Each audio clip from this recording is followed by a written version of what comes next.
how much longer is Alfie going to be out?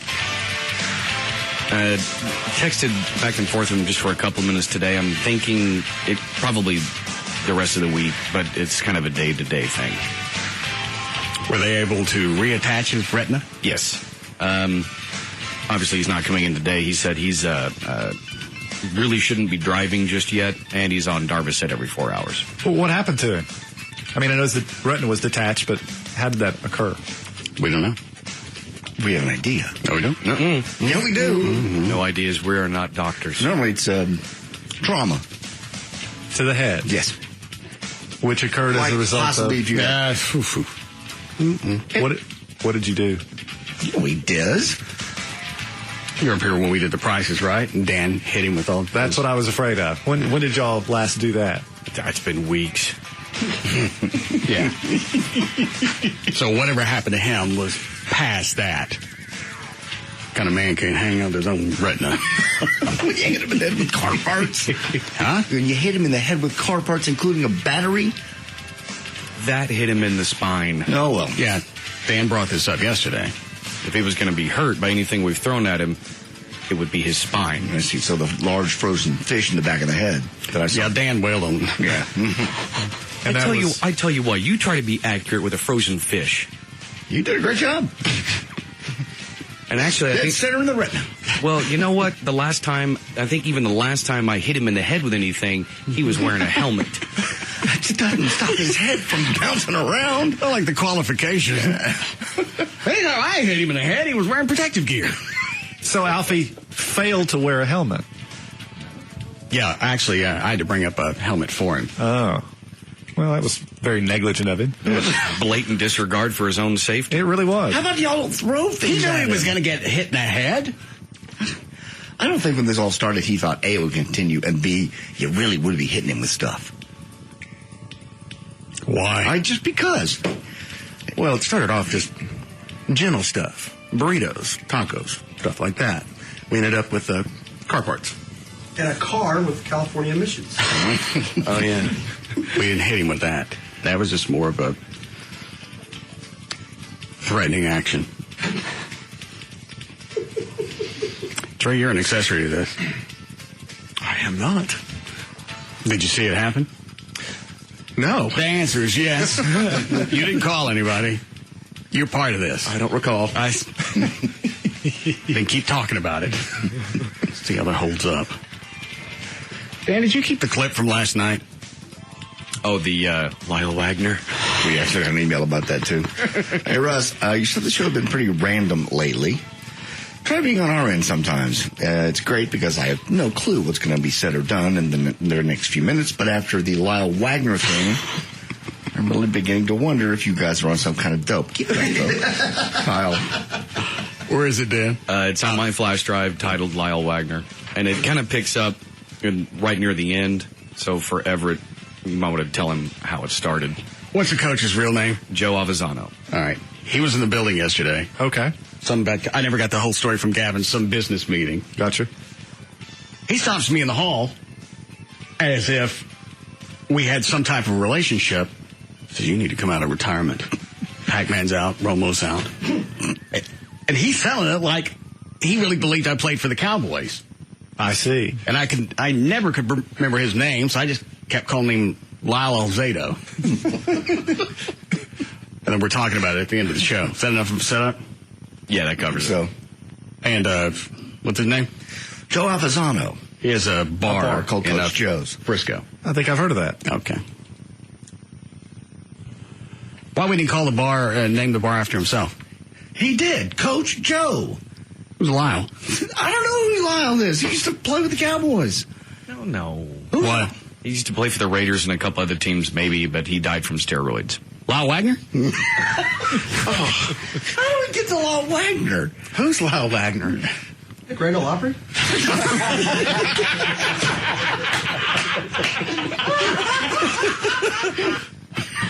Wow. Just around the room with the buffoon hose. Just sprayed us all. And whatever it is that I'm on, it's like everybody got a contact high from it. Yeah? Because you can just go back and listen to the pacing. It was just... There were no gaps. No.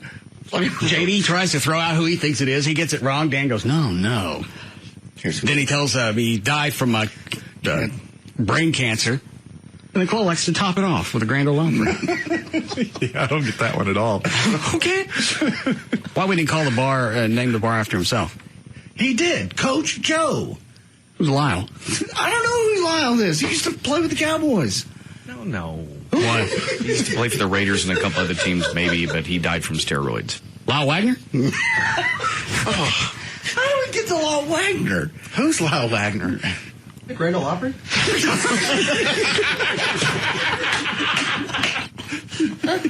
Unbelievable. And the more and more you listen to it, it really sounds like we had to be working off scripts, and there was a lot of off-air rehearsal leading up to this. Timing is impeccable. Who's Lyle Wagner? Although he'll concede. I was in the studio listening to this 30-second clip for half an hour last night. Why would he call it? What? I can see why. Oh. No, I said I can see why. Oh, okay. Why would he call the bar and name the bar after himself?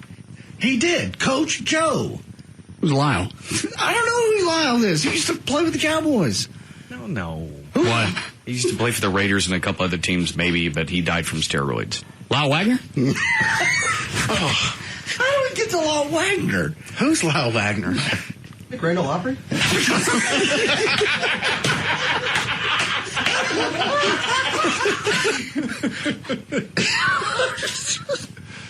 I don't know. It's like a goofy chamber in here or something. Maybe we ain't getting enough oxygen. You're getting all too much of that juice. Dan, who is the chick? Because I've seen her on hold 3 days in a row. She keeps getting other calls, so she has to drop off and call back. And this is for Trey. This is for Trey. Yes, Lisa. Hi, I had a question for Trey. I have season tickets to the UT football games, and I was wondering if he wanted to go to the A&M game with me. Have to talk to you about that off the air. Why? Talk to her now. How old are you? 33. Fat? Are you fat? No. All right, he'll go. Didn't get her phone number. Quite discerning on somebody else's time. You fat? Nope. All right, he's in.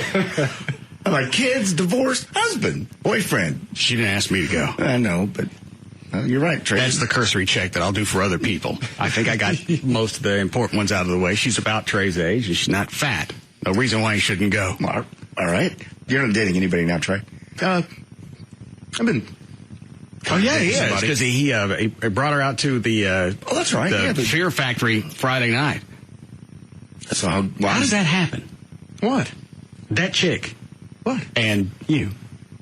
Anybody else see her? Oh, yeah, I did. She was hot. Little blonde, great big cans. Mm-hmm. How does that happen? I'm just not that bad of a person. Huh?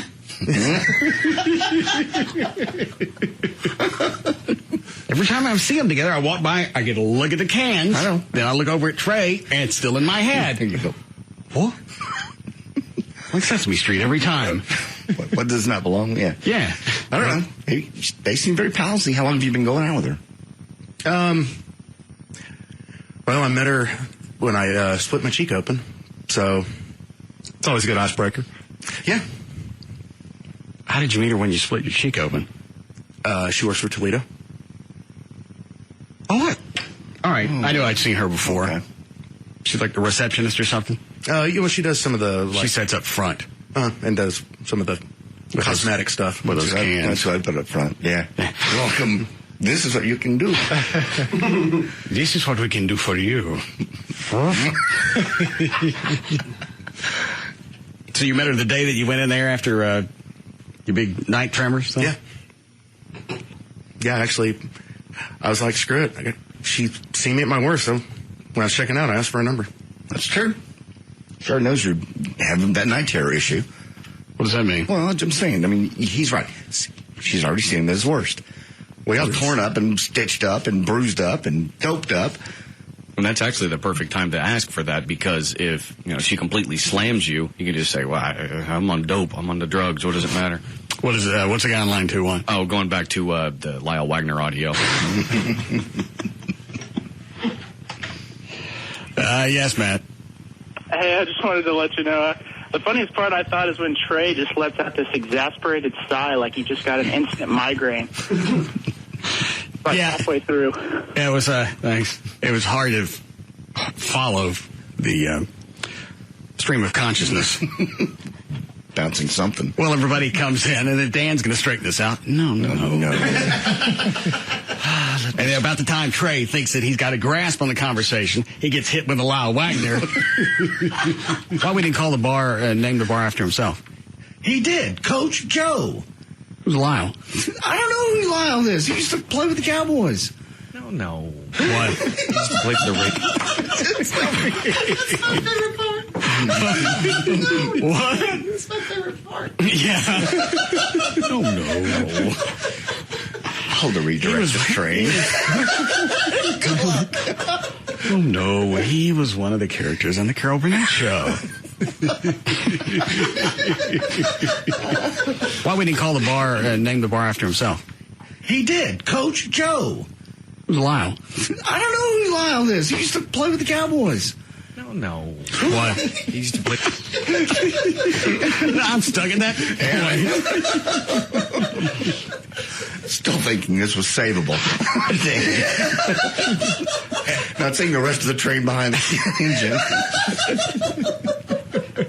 And you could just count on some radio broadcast school that will take this and go back and break it down to its simplest elements. All right, here's the way that you construct a comedy sketch. Everybody has a role. And they run it out in practice. Why we didn't call the bar and name the bar after himself? He did. Coach Joe. Who's Lyle? I don't know who Lyle is. He used to play with the Cowboys. No. What? He used to play for the Raiders and a couple other teams, maybe, but he died from steroids. Lyle Wagner? I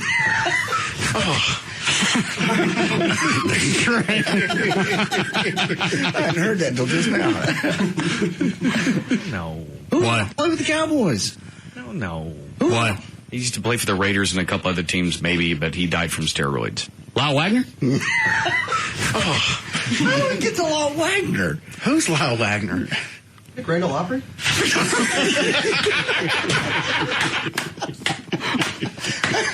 And Chloe kicks it through the uprights. He's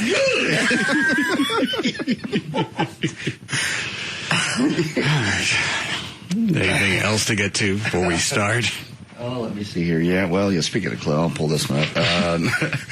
Yeah, Russ, love the idea about showing Chloe in HD when he's drunk or waking up from a hangover. You should actually pitch that idea to Mark Cuban for his HD channel. I bet he'd be all over it, boss. Everett, have you, do you have HD?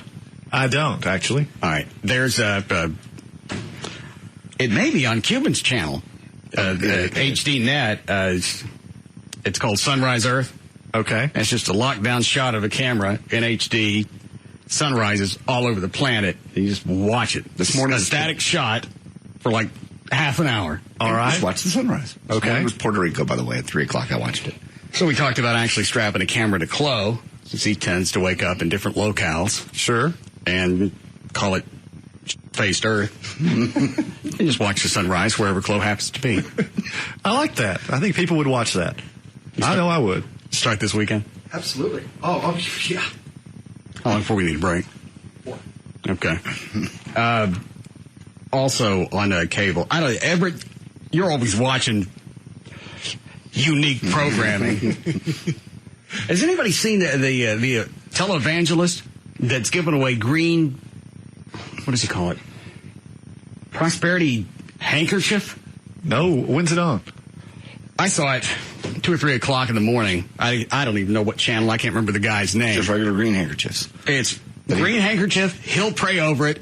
He'll send, and it's free. He'll send it to you. Okay. He lays his hand on it. God's already touched it. Then you're going to touch it, and then prosperity follows along with that.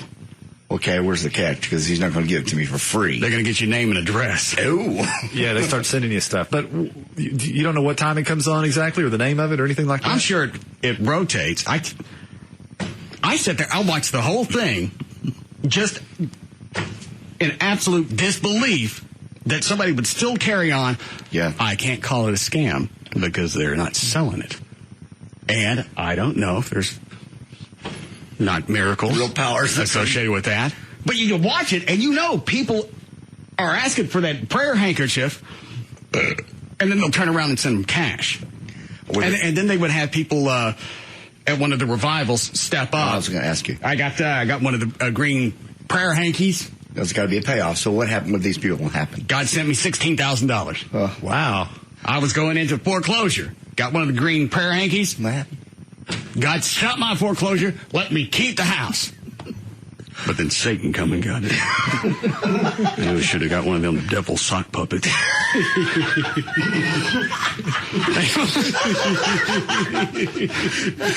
Because that's the show I'm putting on next week. You want to stop your foreclosure, get the devil sock puppet. And it was just person after person. Some of it would be their cataracts were removed. But it was nonstop. People got cash just off of ordering the prosperity handkerchief. So you call in, he gets your name and a number. They call you back. I mean, what? I believe their premise is we're going to need your name and phone number. Okay. So I wish I could think of his name. I do know they called him Apostle something. Not even a minister.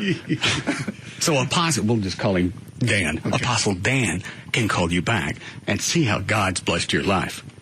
And then they also threw out, you decide how much prosperity you'd like to experience. There it is. And I forget how they calculate it, but it's like, you send us $250, God will send you $1,000. Now, see, that borderlines on a scale. Once you start throwing out numbers of if you do this, I'll do this, then that borderlines. You still can't go back and challenge religion. No. You can't challenge faith. You don't know. You've got to go back and prove that these handkerchiefs don't have any type of healing powers. It's the belief. You got to believe. Does he put his hand up the TV like you used to do and ask people to send you $20 when we had the TV he show? actually took the green handkerchief, glued it to his hand so he could hold it up to the screen in case you don't have yours yet. I'll hold this up, mash your hand against the screen. Okay. And I see that all your needs are fulfilled. That's so sad because you're preying on people that are up in the middle of the night, probably because they can't sleep, they're losing their house, or they're sick, and they're looking for anything that may sway, quote unquote, God their way. Why is it I gotta have a guy in the middle to talk to God? Because he's the guy that studied. He's the guy that talks to God all the time. I'm just a normal guy. Look at me. I'm losing my house. Look at him. He's on TV. In the Bible, it says all you got to do is ask. Ask in my name, and you'll get it. How come I got to get this green snot cloth? Because I'm asking through the guy who talks to God every day and drives the nice car. And I'm the one that's sitting in the dark, sick or whatever, lose my house. God's not going to listen to me. Why not? Well, this guy's got a TV show. So? God watches HD. That's just odd. That's it. And it's really sad because I'll say it, you're preying on people that are just hopeless. Well, you've got all the people that, all the testimonies. You've got people you pay $20 to walk. You don't know what they got. Oh, I'm sure they got nothing. They got a green towel. It's not really the towel. It's the symbol. It's the and the fact that this apostle, Dan, has laid his hands on it, a man who's already touched God. So you're just getting your salvation by proxy. Exactly. How's that any different than what Robert Tilton did? Send me your prayer request. I will pray over the mother in the dumpster. Out back. Are you ready to change your life? I'm ready to change my life. Oh. Are you ready to change your destiny? He's talking to me. Are you ready to let God give you wealth? I knew a reason I couldn't sleep. Then let me ask Jesus to come on down.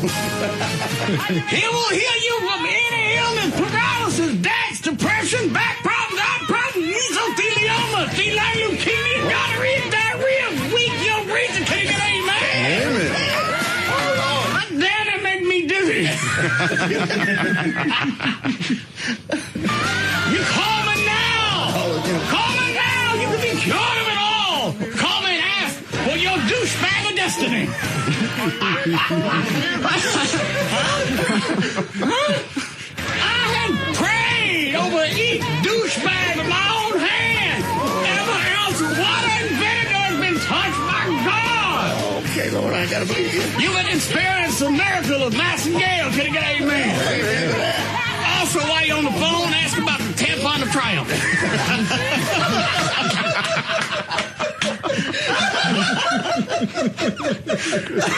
Can we break?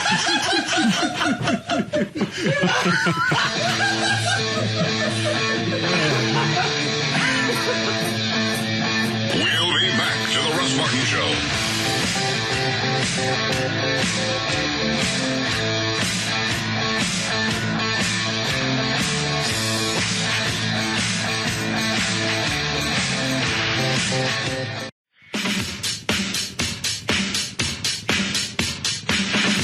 We're back to the Russ Martin Show.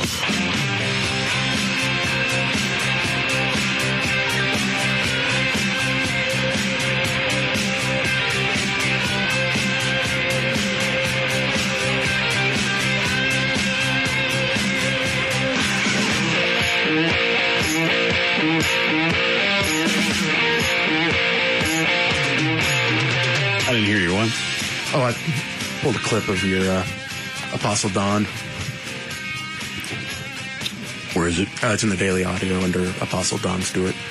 Is that you, Dan? Is this a clip of where you have the different testimonials of the cash they got? And actually, I'm getting to that. This is just an intro. He's healing people, and they're... Okay. Ready, Dan? All set. Get it up. Yo. Right now, traffic brought to us by Toyota of Richardson and also by the History Channel. We'll start in Tarrant County, Fort Worth, 121 north side of Beach Street. You have an accident reported there. Don't know exactly right side, left side, middle, or what yet, but hopefully we'll get that soon. Arlington, 287 northbound before you get to I-20. Road construction. That has the roadway reduced down to one lane, and that has everyone backed up to 157. In Dallas, I-20 eastbound at Spur 408, you have an accident blocking the left lane. Also in Dallas, 635 eastbound after 35, they have an accident on the right shoulder. And the major problem right now in Carrollton, 35 northbound at the Bush, the two right lanes are closed due to a car fire. There's your first check of traffic. I'm Dan O'Malley on the Russ Martin Show. Stan, warming up a little bit, mid-40s for the low tonight, near 80 tomorrow, and pretty much a beautiful weekend in store. 77 now at live at 105.3. Do you want to hear any of this, John? Yes, I do. He was on in the middle of the night, did you say? Yeah. Apostle Don Stewart. Okay. Again, I'm not saying all these people didn't really get that cash. I know. You were defending them, actually. But just if I got this green snot cloth and I pray over that, all of a sudden God's going to reward me with my own business, cure me of these diseases, stuff he wanted me to have until I got the green handkerchief of prosperity. It's the way, the light. And she said she couldn't even barely move her legs, and she's jumping. All right, this is one of the guys in the crowd talking to one of the people that have benefited from the green handkerchief of happiness.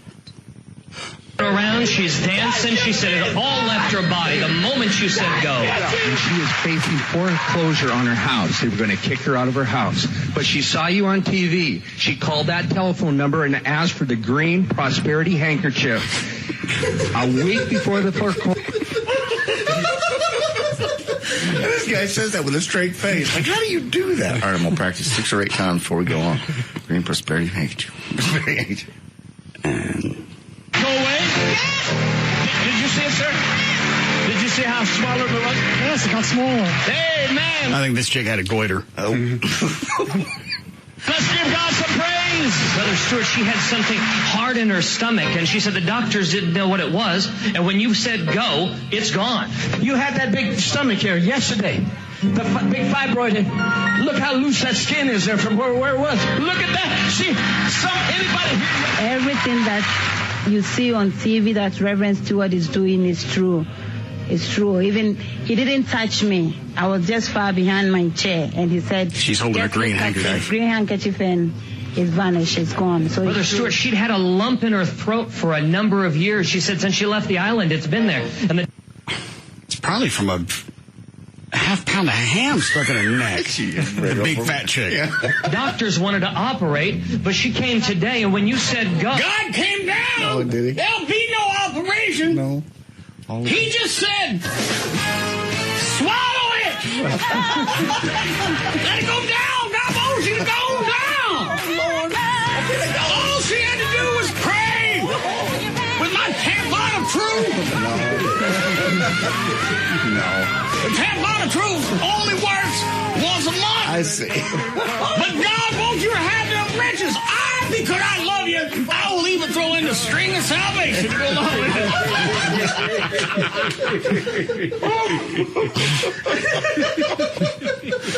Yes. It's gone. The lump in the throat went. How long have you been suffering with that? Since about 5 years. 5 years. And you can feel it gone? I'm feeling it no more. There's no more lump in there. She had a lump on her right foot there that has What kind of congregation is just full of cysts? People are mostly probably paid to say all this. I'm not saying this isn't real, but there should be some regulation, don't you think? Before you get on the... You get on You there. can't go back and challenge. You can prove that there was a cyst and then it's gone. If you got something like that or cancer, they give a lot of people really false hope. Well, that's how are you going to prove that there was a cyst and it's gone? God don't leave scars when He removes a cyst. You know, somewhere along the line there has to be somebody that was cured. Well, again, I had cancer. They're not asking for cash for this green cloth. That's, I guess, how they get around it. Well, you also it's part of the ministry. But how much healing do you want? And then you send me a proportion of that money. It's called tithing. You can go back to the Bible and look at that. I know, 10 times over, whatever. disappeared, and also she had back problems. She was in pain, and now the pain is completely gone. The lady said that she has fibroids in her female organs, and she said as we prayed back there, and everyone said go, she said the soreness is now gone in her stomach where the fibroids were. There's no soreness. By the way, you may want to clean up that chair in the back. No more. Stuart, this is Ponzi, and she had a lump on her back side right here for over 6 months, and today it's complete. Did they go to some town just looking for a lump-a-palooza? No, because everybody so far has come up, had a cyst, something caught in their throat, in their bellies, bumps on my leg, not losing my house, everything. Maybe it's completely gone. 6 months you had the lump, but the lump is gone now. Your faith has touched you in Jesus' name. You have the green handkerchief here with you right now. Green handkerchief here with me with the price $10,000 that I asked for, and I got it. I don't know what she's saying, doesn't matter. She's happy about a green handkerchief. You got $10,000 when she asked for it.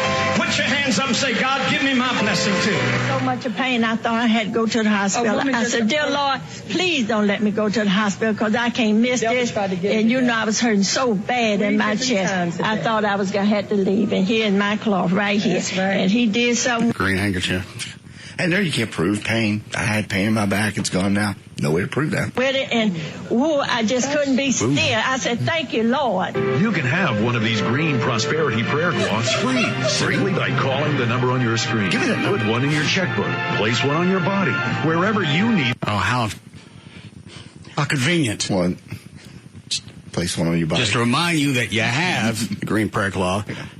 Fold it up in your checkbook. Every time that God has blessed you, you flip that open, you're reminded that it's time to tithe. I remember now because that's right there in the fold. Where's my cash? God don't immediately send your cash right off. You gotta give the tampon of triumph time to work. I don't want the tampon of triumph. I'll also send you the sock monkey of salvation.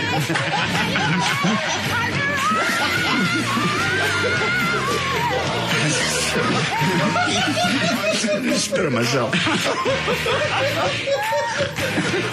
You want to be closer to Jesus? I'll send you the Jesus cheetah pet of prosperity. Every day you look at his head grow and you're that much closer to God. Lord, I need that. Now fertilizer. It don't cost me. Oh. You don't want to be closer to God? Don't get him fertilizer. You know what? Have the bald headed Jesus.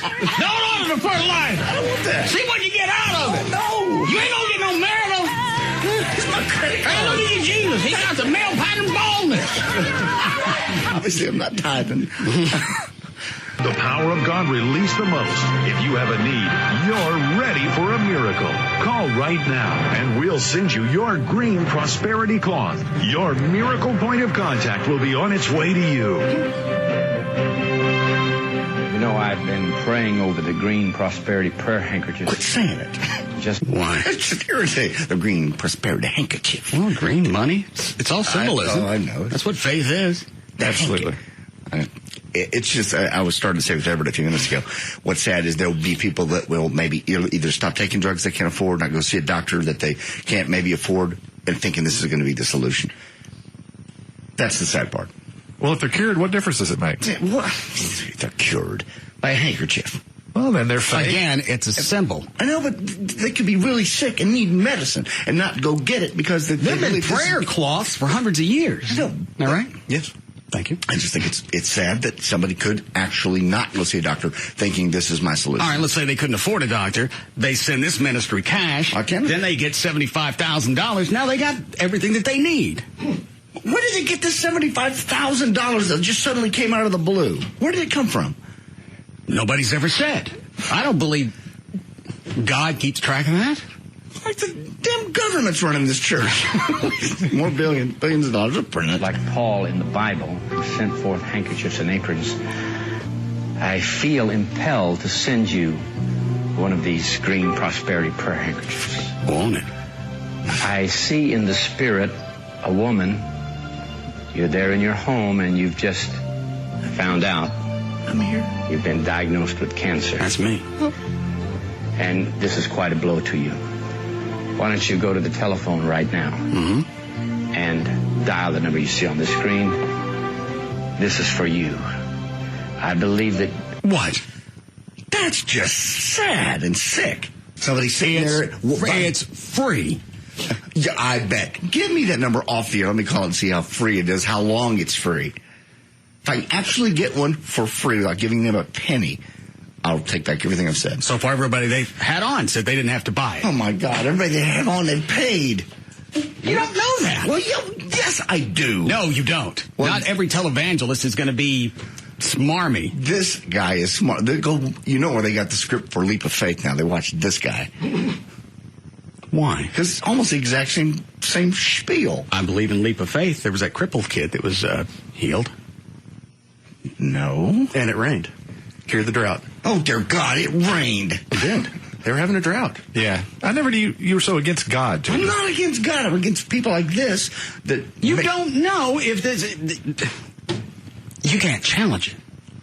That's the problem. You can't, as a state, you can't come in, the Attorney General can't come in and go, all right, show me a couple... Do a couple miracles for me. We'll leave you alone. God, you know what? God's doesn't do command performances. Well, you know, a miracle happens when God decides it's time for a miracle. The only way that you're gonna get a miracle is if you order my ass-wife of abundance toilet paper. Amen.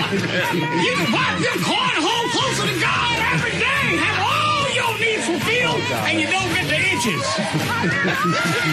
With my ass-wife of abundance toilet paper. Amen.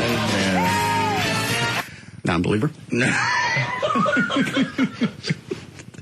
I believe the Attorney General would like to talk to you about your toilet paper.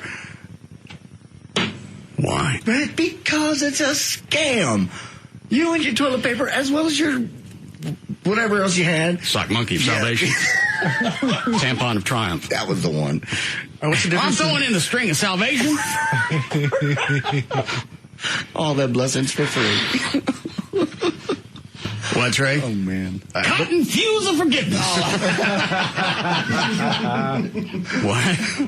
What's the difference between this and an infomercial you see selling some product that's going to make you lose weight, give you better health, grow your hair, or anything else? I guess, because you're getting something, and if you're stupid enough to believe that that's going to work for you, I guess you're right in a way. It's getting similar. You're getting solace. You've always, John, you've pointed back to prayer, which I said is nothing more than just bothering God. You pray. You said that there's some type of solace that comes along with that. All right, so why can't you slap a value onto this green hanky? Because people give hope to this, and they're in a hopeless... That's all that prayer delivers is hope. And you get some type of calming effect because you think that there's somebody else working on it. You think you've gone to the head man, and he's going to take a look at your issue. Then he might take a look at my issue, but that's free prayer. I can just sit here and pray. They're not charging for these things. I bet you money. Nobody gets it for free.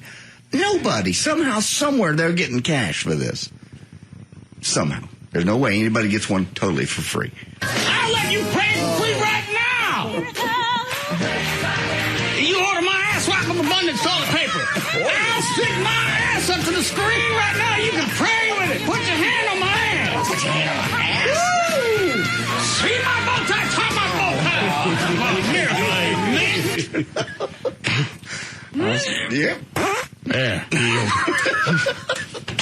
Throw your walker down. Get out of here. You ready? What, Dan? Line 3. Yes, Mark. Hey, what's going on with JD today, man? Yesterday he said the blacks weren't smart enough to vote. Now he's saying God can't do miracles. I don't understand that. I didn't say anything about the blacks, and I didn't say that God doesn't work. God certainly does work. Thanks, in Mark. mysterious ways. I'm saying that the little handkerchief doesn't make any difference. It's a symbol. I got it, but then that symbol should be totally free. It's free. Give me it's not free. Have you ordered it? No, I said give me the phone number. I'll bet you money. Okay, well, you keep pointing back that it's not free. Number. Have you ordered one? No, I will though. All right. I will order one. I'll come back tomorrow and tell you how much that damn thing cost me. They mail it to you because they love you. They want prosperity for me. Why else would he do it? I'm making a coin or two. You have to make cash off of this to spread the gospel. Oh. Why is it you don't have a problem when they actually send around the collection plate? Because that's voluntary, totally. You don't even get anything for that. You just put money in the collection plate, you don't get debt. At least with this, you get your hanky. You know you're building a church. And it's voluntary. You don't have to get anything. All of this is voluntary. Well, this is, if you believe that you're really going to get healed with some green, maybe you got it coming then. If you think in the middle of the night, God's made you turn on this channel. What happened to faith? Faith? I believe in faith. I don't believe in these guys. What difference does it make? If you've got a church that asks for cash while you're sitting there, or you've got one that asks for it through the broadcast waves, amen. Again, one is totally voluntary. I've given away. They're all voluntary. What is it? Where do you keep going to? Because you're not going to get this thing for free. Give me the phone number. I'll call them right now. You don't have to send them any cash. I bet nobody gets one for free. I bet they do. I bet you call in and get it for free. I got holy water one time for free off one of those shows. That didn't surprise me a bit, Everett. Well, don't turn this around on me. I'm just saying it was free. In fact, I got a whole bunch of it. Why? Because I kept calling, and they kept sending me more. Why were you getting the holy water? Because it was free. They give it away on television. Little bitty bottles of it, too, but they kept sending it. Who was blessing it? Some guy, some minister. It's been years ago, but I remember I had a whole little. Didn't Pat Robertson have that at one time? I believe he did, yeah. The little bitty vials of holy water there that they had prayed over. All right. You have an issue with that or not?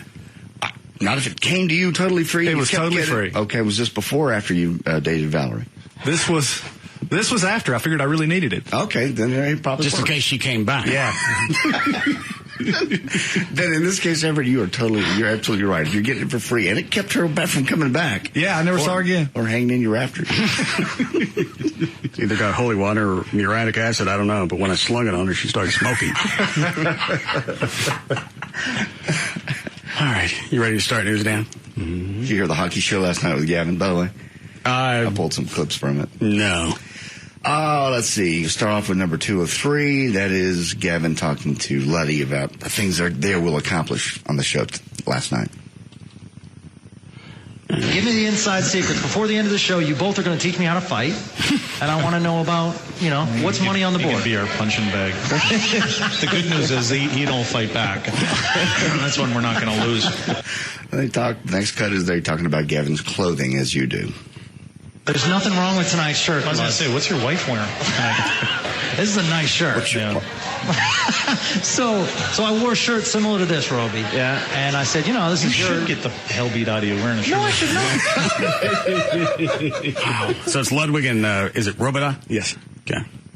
What position does he play? Defenseman. Okay. Lenny, seriously, this is a nice shirt. You'd look good in this shirt. Gavin, did Robida tell you could call him Roby? Yes. Okay. Yeah. Steve Ott doesn't like you calling him Otter. I know. I asked him on the program. I said, I don't play the game. Can I call you Roby? He said, yeah. Lenny, seriously, this is a nice shirt. You'd look good in this. What shirt were you wearing? I was wearing a brown shirt with a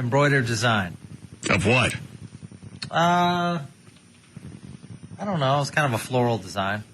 It's that one that you wear that looks kind of like Howdy Doody. Hey, man. Shirt. You should wear this shirt. You're going to have to sew 3 of them together. That ain't going to fit me. You look like a little puppet. Kevin, are you going to go back for another hosting segment? Yeah, man, we had great chemistry. So far, he's going to use you as a punching bag, and he thinks your shirt makes you look like a puppet. I say to Avery, I'm like, what do you think of this shirt? It's European. He goes, I don't care if it's European. I wouldn't wear it. And that's Sean Avery, isn't it? Just straight out, flat out, tell you like it is. But wait, no, he knows fashion. You just said that. He knows fashion. He said he wouldn't wear it. Yeah, he hated my shirt. Well, so are we all wrong? No, yeah, I know. Well, Roby, would you wear this shirt? No, he's French.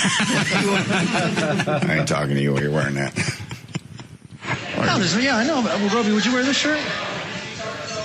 No, he's French. They would wear that stuff. For those of you listening at home, it's bad. Kind of got a little flowers on it, but in a manly way. Okay. Roby didn't give me yes or no, though. No, I know. What, Dan? Oh, just that nervous chuckle and just. It's bad. Kind of got a little flowers on it, but in a manly way. Okay. What's this last clip? Gavin decided to kiss a little bit of Bloodie's ass. Craig, we want to plug Friday night. You're mugged on TV. We are actually... and I got to say, I'm a big fan of you on TV. You do a good job. I'm not kissing you. I'm just saying. I know what's going to happen tomorrow. You're going to get on the show with Russ, and you're going to beat me up. No, it's not about that. You guys always do that. No, I've always said I'm a big Ludwig fan. I grew up watching you like Stefan, 2 young guys like us. We grew up watching you. You know, you were the dreaded Montreal Canadiens. Okay. You know, I was a Boston Bruins fan. All right, you know? Geppetto, you and that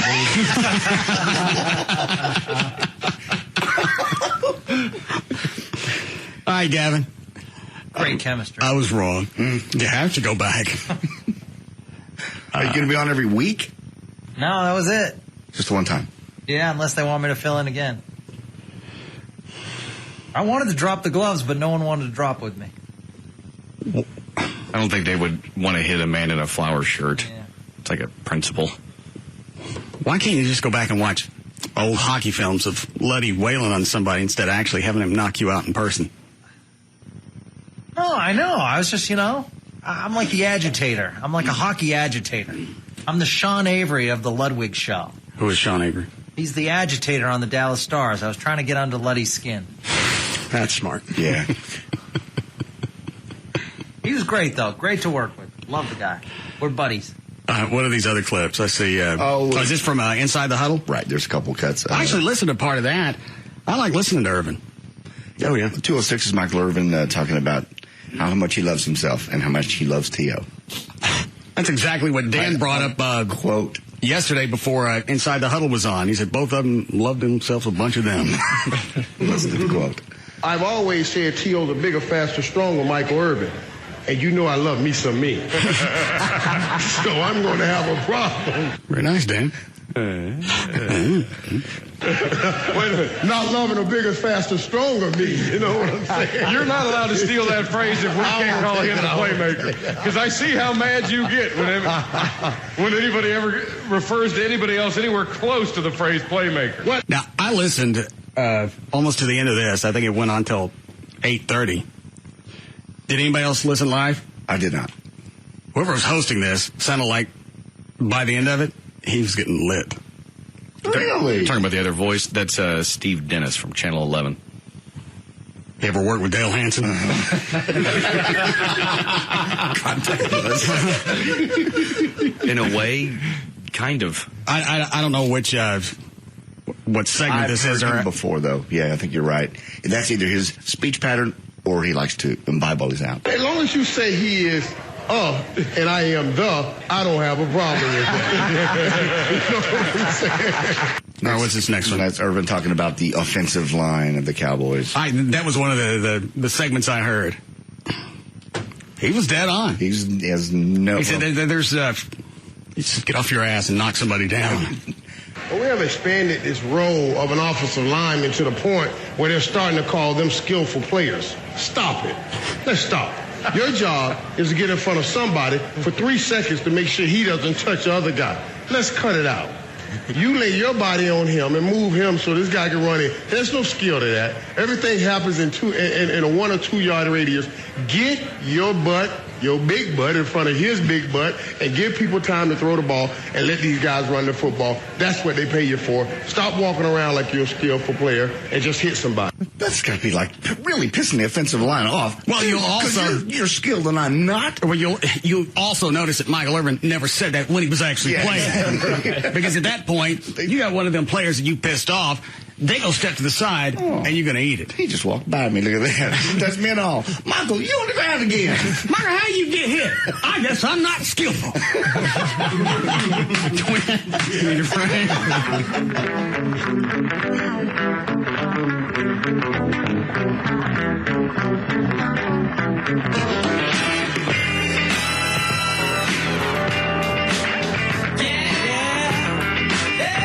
We'll be back to the Russ Martin Show.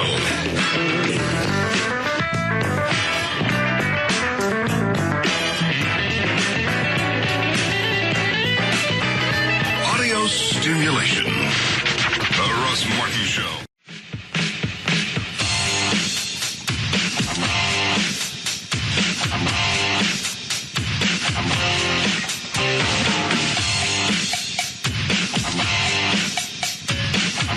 We're back to the Russ Martin Show. Break it down.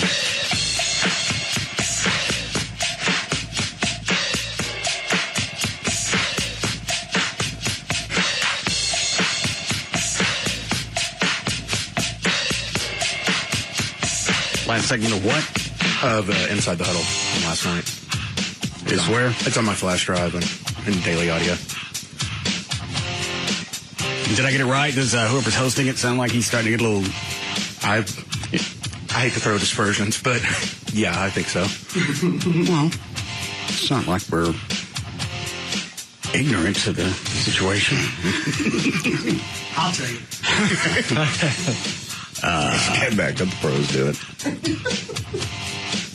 I don't see where it is.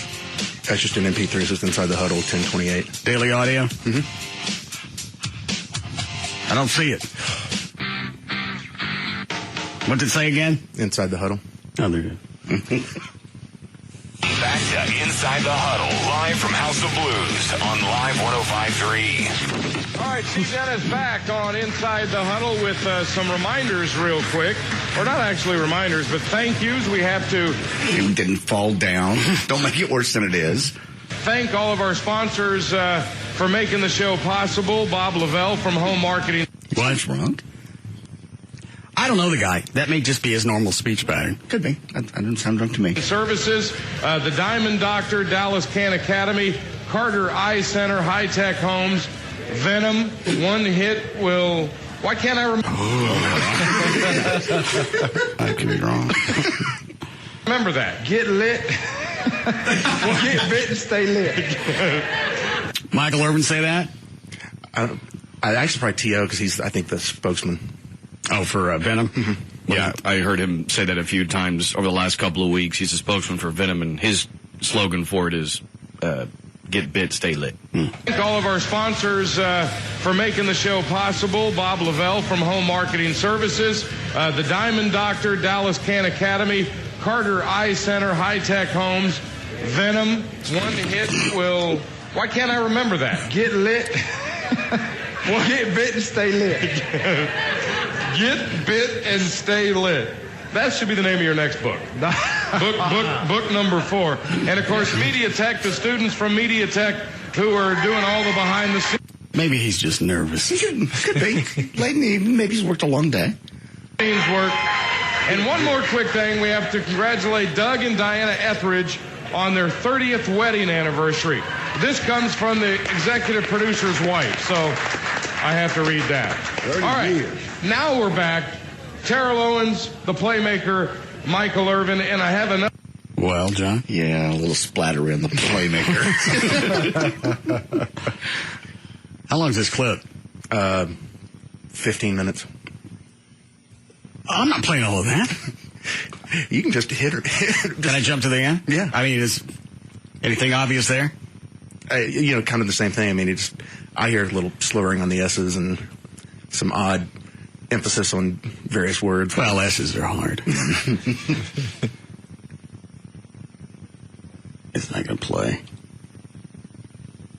Yeah. Well, let me tell you why. New routine at Valley. The program. That locks up about 19 minutes into it. Brad has AIDS quickly. Who's got AIDS? Aged, I believe was what he said. Player and just hit somebody. Why do I get the sense? All right. Maybe it was that last quarter hour push to the bar. Why ain't anybody telling me to order water back? Ooh, some fuego in here.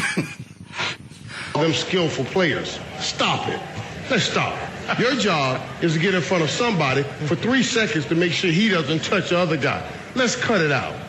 You lay your body on him and move him so this guy can run in. There's no skill to that. Everything happens in two. And there's not a chance Michael Irvin would have said this when he was actually playing. You ain't a skilled player. I ain't.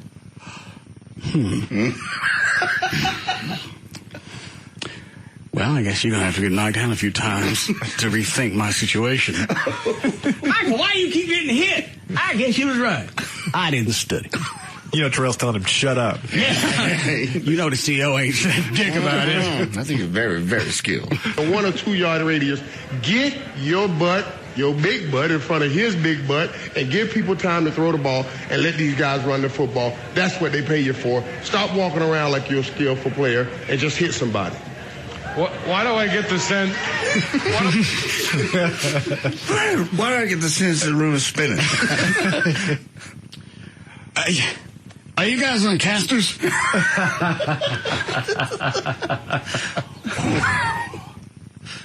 Are you spinning me around? No, or not. I get the sense that Nate Newton heard that, and he's going to be mad at you on the radio. That's all good. And see, I'm not. Can Nate go get him? Not at this point. All right. He didn't say get him. He's going to be mad. Rattling the bar. I'm telling you something that I didn't tell them. See what I'm saying? That's the whole difference. All right, now. All I know right now is just a tin cup banging really loud someplace. Can I ask Mike a question? Go right ahead. Yeah. What chance does Terrell have this weekend with Brad Johnson as his quarterback? Because you see how guarded T.O. has to be, and he was just talking about it. You've never been guarded. I mean, you'd be out there yelling right now, how am I supposed to do my business with this guy throwing the football? So you tell me, Brad has AIDS quickly. Oh my! And I'm just, we were at an event last night. Anything else on this? No. I believe I'm indecisive on whether or not he's toasted. I'm pretty indecisive, too. Let me go to the expert club. 4.5 on an empty stomach. Okay.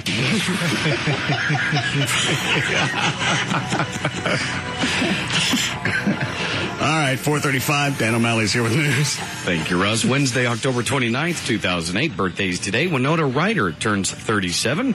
Randy Jackson turns 47. He, of course... Sexual chocolate. Yes. Sure, that's him.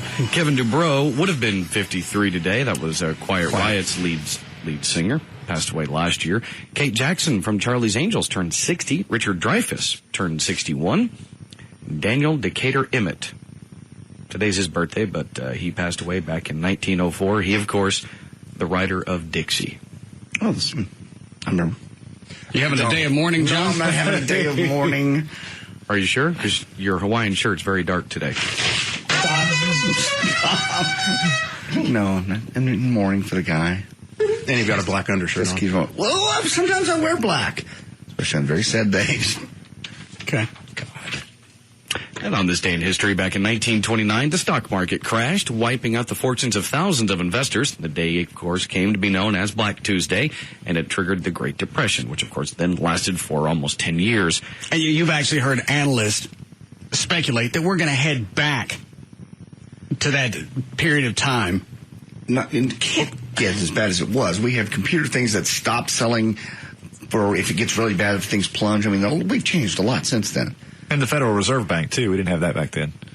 But you also have banks, who, even though there's the bailout coming, they're still not freely lending money back and forth to other banks. They haven't completely lent. And you've had the Feds dump $80 billion into the economy. You had the stimulus package from a few months ago, and they're still having to go back and cut the interest rate because the economy hasn't really responded to all these moves. Is any of this controllable by anybody politically other than... No. Well, it's got to be. If it was controllable, we wouldn't have gotten to this situation. The infrastructure of this country has gotten too complex and too big for anybody really to go in and do anything. Isn't that right, Trey? Pretty much. Thank you. Again, there had to be somebody. I just wonder, all this happening right before the election just looks very, very strange. It just looks odd. I mean, I realize it's been a snowball and it's been coming on, but just this big total meltdown just months before the election. You think Wall Street decided to Yes. They're on Obama's side. No, they're not. Most people on Wall Street are predicting if Obama wins, you're going to see a massive sell-off the day after. Why? You just cheer. I don't really know about his economic plan. Well, typically, Wall Street likes Republicans and does not like Democrats. Democrats favor regulation, and Wall Street does not like regulation. I think Manning's even addressed the economy with if Obama was elected. Mm-hmm. What? Nothing. What would Manning possibly say? What was what do they call the Great Depression? They called it Black Tuesday. Yeah. Yeah, you put Obama in the White House. Oh, God. You just plan on this economy going to hell. Oh, we'll have a Black Tuesday. And Wednesday, Thursday, Friday, Saturday, Sunday. Every day. We'll be black and dismal. What's funny is you're not far off everything he says. Has he gotten any stranger in the last few days? Because his time is about up. Yeah, you would think he's down to the home stretch. He's got to bring out the werewolf thing. No, he's been talking about how kind of what Russ was saying, that Obama's tax plan is going to kill the economy and he's going to tax everything and this and that. And other than that, he's been kind of subdued, which is really disappointing. Where does the concept come from that if we keep pumping more cash into the economy, that's going to pull us out of this? Because you're going to have to spend the money prudently for us really to see any resolve out of this. Well, like they announced today, the Treasury Department confirmed they're immediately going to spend it's either 25 or 50 billion on 9 banks to buy up, part of their bad debt. Is this all part of the 800 billion? Yes. All right. So this isn't another 125 that they're dumping in. No, they're saying they're allocating it now. Yeah, they're starting to do that. The theory is that if banks will start lending, it's a trickle-down effect. Banks lend to each other. They'll lend to consumers. People can get car loans. People can get mortgages. They're now talking about bailing out the automakers so they don't go under. Is it Chrysler is looking at merging with Ford? Because Chrysler's going under. Chrysler's going under. I mean, why not just let Chrysler go under? We've already bailed them out once before. I know. I think because you've got so many jobs on the line. I mean, if they go under, you've got who knows how many employees are out of work. And it's not like they can go to Ford or GM and get hired because they're struggling too. As a government, we've gotten into the mode of rewarding failure with a buyout. We call it bailout, no reward. It's not a reward. It's a bailout. We're just helping them get back on their feet. Well, it's about the bigger picture, too, making sure that the economy as a whole benefits, even if it means, as you say, rewarding failure with cash. I know how we can revive the economy. I'm going to do it now. I will send you my own preparation. H is for hell, yeah? You take my hand soap. I will send you for free. You wash your hands all the way into salvation. Oh, it's the lava of Leviticus, amen. Send it to me. Did you go order the green cloth during the break? No, I didn't even know. I didn't. I will. I'll do it tonight. You can't harp on the angle of, well, they're going to charge me for that green prayer cloth until you order it. I will definitely. Is the number up on your screen? No. Okay, I'll go find it. Why don't you dig it up online? I will do it. What was his name again? Apostle Don Stewart. I'm sorry. Apostle. Why wouldn't they just call him Reverend? I mean, obviously, Apostle sounds more blingish. It's a little more holy. And obviously, and he has a great shtick. I listened to some of it. He's like, I'm just a man. But I do God's work. And through this cloth, I'm connecting you and God. God touched this green cloth. I touch this green cloth. And when I send it to you, you'll touch the green cloth. So you've touched God through proxy. Well, I just touch God. Just reach up in the sky where he is. You got a green cloth? I don't have a green cloth. Well, you can't touch God by proxy. Why not? I got a washcloth in the bathroom. Go in there and try to use your wash rag. See if you talk to God. Probably talk to him as well as you can. Oh, you in dire straits? Oh, I'm in dire straits. Do you have a miracle? Do you want a miracle? Do you want money to stick to you? Then order my parcel of pop.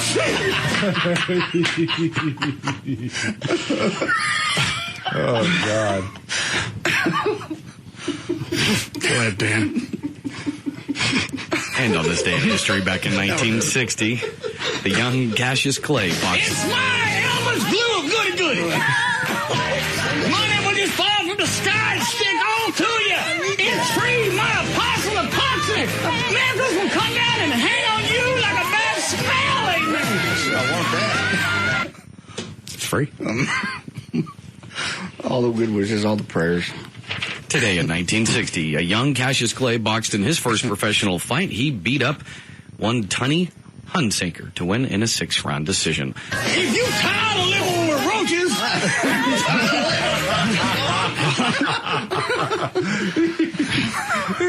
thought about that the other night. I came home. I've lived in this house over 3 years. A real quick story because I know it's boring. I had never seen a single bug. Why are you going to tell me? It takes 10 seconds. I saw the biggest roach I've ever seen in my life. This roach was 4 inches long. Were you at Michael Roos's house? No.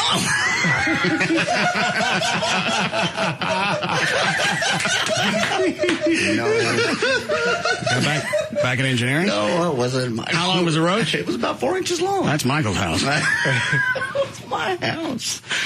That's the first bug I've ever seen. I killed it. And ever since then, I've been creeped out. I've got to get an exterminator out there. Did you get the decon? I kept walking around going, I shouldn't be living with roaches. I did. And today, back in 1998, Senator John Glenn went back into space at the age of 77, retracing the trail. Let this one go. Oh, he went into space. Did John Glenn ever go to the moon, or did he just go into orbit? He just went into orbit. Oh, first man to orbit the Earth. We did that. And we went to the moon. Papa. Jesus. Let it go. Speaking of letting things go, let that one go. We went. And you know deep down we went. Just say it. I acquiesced, possibly, in the early 70s. We bought ourselves time. We faked the moon landing in 69. Gave us then the Soviets backed off. We won the space race, theoretically. And then we bought more time for technology to catch up and for us to possibly really go. We knew we were going to have to go sooner or later because somebody was going to check on our ass and we're going to have to do that throwdown lunar rover. Technology didn't change that much from 69 to 72. Technology changes exponentially. Well, it didn't change that much. Especially because in the late 60s, we'd gone from tubes gradually into solid state. We went to the moon. Granted, we were very, very, very lucky not to crash on the moon. We really, really were. I mean, the only danger you had to worry about is crashing on the interstate going to Nevada. He actually almost ran out of fuel because the spot they picked to land was they couldn't land there, and he had to move it further down on the moon, and they almost ran out of fuel. That was scripted. It wasn't scripted. Makes for an interesting story. Drama. It all happened. Theater of the mind. And I really hate to add to it, but... No, you don't. Well, sometimes I do. This time I do. But if you think about it, all the special effects, huge advances were made in Hollywood in the 70s. What does that got to do with anything? Where do you think they got the technology? We were on the moon. And Hollywood perfected it because they remembered the stars. Drugs got that. Yeah, man, we don't put stars up there. We're going to get called out on that one. I think none of the NASA pictures of the moon you could see anything in the background. I explained that. I can get pictures of stars from my backyard. I know, but you don't have the reflective surface that the moon does. That's why, because you have dirt in your backyard and grass, and it absorbs light, whereas the moon reflects light, so it'll wash out the stars. That's absurd. It's not. It's totally true. It was a low-budget feature, and they couldn't afford to put in the stars. Shut up, Everett. They just forgot to poke the holes up in the top. Filmed during the day. We're going to have to come back and cover this one with something. Tell him it was too bright. We were too close to the stars. Out of focus. That's why the Hubble can't take pictures of the moon and see if the lunar rover's there. It's too close. It is too close. Well, the Earth is reflective, too. If you see pictures of the much Earth... as the moon. Oh, please. It is not. You see pictures of the Earth from space, it's lit up. Why? Because it's reflective. It's not as reflective and we see stars. as the moon surface is. And you know why the moon surface was so reflective? No, why? 3-point lighting. No, it's... Stop it. Had they not backlit it, you probably could have seen the stars. I can already see the emails I'm going to get 3 or 4 pages long from engineers. Every time you do this, I'm going to tell you something, and they go off on the whole thing. Well, you know what? It's just like religion. There's a doubt in their mind, and they go back, if I can convince JD or anybody else that we went to the moon, then obviously I'm going to convince myself. Yeah, it's safety in numbers. I believe they're engineers, and they know we went to the moon. They know the technology was available. So why do they get so defensive? It's because they're trying to convince themselves and somebody else that, yeah, we really went. Mark Davis gets pissed off every time you say this, too. He's a space fanatic. Oh, and that's why his investment is in the notion that we actually win and the idea that we didn't go, because he doesn't truly know or truly believe. He gets upset. Why does he have to? Russ is right. Why would he have to tell you about because it if he there's truly so many believe that we win? people that say such idiotic things that we didn't go, and we somehow covered it up, and nobody busted us on it. So I'm an idiot. You can help me anytime. I'm an idiot? Yes. All right, prove to me we went. I don't have proof. Prove to me we didn't. No, then you're back to being in a gray area. I have no You're going proof. to tell me because you got pictures and they brought stuff back from the moon. Yes. What did they bring? Sand? They brought dirt. And rocks. Rocks. And crickets. No, they bring in crickets. There aren't any crickets on the moon. Of course not, because there's no life on the moon. Oh, God. Oh, exactly. That's where we went. Because we've never been there. Yes, we have been there. Been to the moon. You're right. I wasn't there. I wasn't in the limb with them. So I can't say, yeah, Russ, I was there. Here's my picture standing next to the flag. No, I don't have that. But and you knew John Kennedy's mission was to make it to the moon by the end of the decade. It took a decade to do it. Take a decade. Yes, it did. Oh, how amazing! What was it? Late '69? Yes. Exactly. Right as you're running out of time, all of a sudden we make it to the moon. We weren't going to make it. That's when they had to concoct the set, and they brought it up to Kennedy in 1960 when he made that speech. They said, we could fake this, and we can go now. And they were worried about him leaking it out, so LBJ had him pop, and in return, LBJ got the place in Houston. You are just a whack job. And it's freeway. You're out of control. Can't argue with it. You know, we went. Well, it's about color televisions, too. Of course it would be, Everett. Well, it is, because that was about the time color televisions came out, and there were lots of people, my parents among them, who bought a color television so that they could watch the moon landing. Part of the great conspiracy was some Westinghouse to make some extra money. It stimulates the economy. Everybody buys color televisions. It's all a grand circle that you just refuse to acknowledge. I thought the moon broadcast was in black and white. Yeah, it was. Don't screw up my story. Well, it was black and white at my house because that's all we had. I understand. It was black and white at my house, too. No, they really did. They sold a lot of color televisions because people wanted to watch it. If the moon landing was in black and white, why would they be selling color television? Well, it was probably in color. In fact, I think right before he stepped off the lunar module, it said moon landing in color. We're available. No. The following program is not even in color. How did Peacock get on the moon? What is line 3 in? A lot of people are calling with this, and so I figured I'd squeeze one through to get the rest to stop. Okay. How we doing, Chloe? Yes, Courtney. Hey. Yes, ma'am. I was just calling to say that stars don't show in the picture because of ambient light. The same reason they don't show in the city, but they do in the country. There weren't any malls or ballparks around the moon. Isn't that how the moon glows? The Earth doesn't glow like that. Why wouldn't it? Sun hits the moon, sun hits the Earth. Different reflective surfaces. But it's white. What? I don't believe. Well, you're talking about ambient light, like you get from skyscrapers, malls, ballparks. They don't have any of that on the moon. Now they have it in Nevada. Yeah. Yeah. Beat me on that one. I never thought about the mall angle. All right, we'll be back.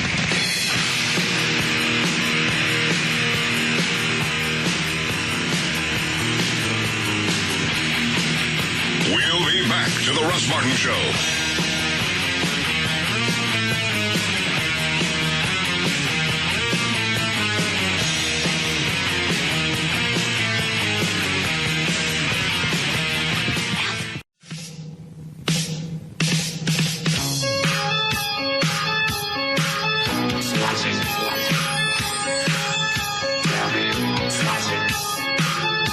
We're back to the Russ Martin Show. I always feel like somebody's watching me, and I have no privacy. Oh, I always feel like somebody's watching me. That's you. Yo. All right, what do you got in traffic? All right, traffic this time around is brought to us by Don Davis Auto. Right now in Dallas, 175 eastbound at Martin Luther King Jr. Boulevard. You have an accident blocking the left lane, and traffic is slow coming from Old South Central. Also, Fort Worth, 820 eastbound before you get to North Las Vegas Trail. They decided to do road construction in the middle of rush hour and decided also to knock out the 2 left lanes to do so. How genius. There's your second check of traffic. I'm Dan O'Malley on the Russ Martin Show. Thanks, Dan. Warming up, and it can be beautiful for the weekend. Actually, mid-40s tonight for the overnight low, then into the 80s by Saturday. 77 now at Live 105.3. Saw on the news today that now we've gotten past the mortgage disaster. Okay. Credit card companies are about to follow. Now, why would that be? Because you got people who are still in dire straits, even though they got bailed out of their mortgages. Now they're not going to be able to pay off all their credit card debt. Somebody saw that and went, hey, woo, get them over here, Visa. Well, and that's unsecured, We've been too. everywhere you wanted to be. Give us some cash. Well, unlike the mortgage. Yeah, there's no house to come get. Right. It's just money lost. What about the things they bought with the cards? You can't get it. You can't attach it under the law. Why? Because it's not a secured debt. It's an unsecured debt, meaning that there's nothing to attach. And, a lot All of right, it so forget about the moral aspect. Contractually, the credit card company didn't enter into a contract with me, the borrower, to where I would have to give them something if I bailed on it. Well, they can come after you. They can get a judgment against you, but then that requires you to then have some sort of assets that can be seized and executed on in terms of the judgment. But they don't have a ready-made item like a house to say, okay, you don't pay the money, we come get the house. And a lot of times people, spend money or use credit cards for crap, like vacations and, things you can't come back and get. Right. Intangibles. Food, things like that.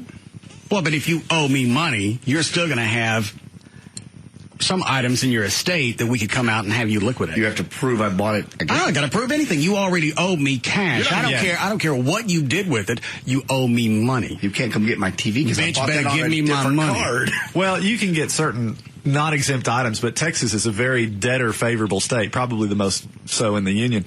And the problem is the Texas Property Code designates certain property that even if the other party has a valid judgment against you, they cannot seize. And so, your homestead being the most obvious one, they can't take your home. Why would Texas be so debtor-friendly?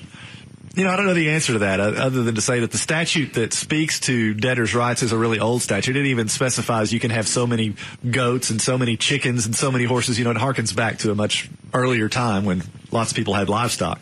So they're saying that there are certain properties that they would consider inalienable?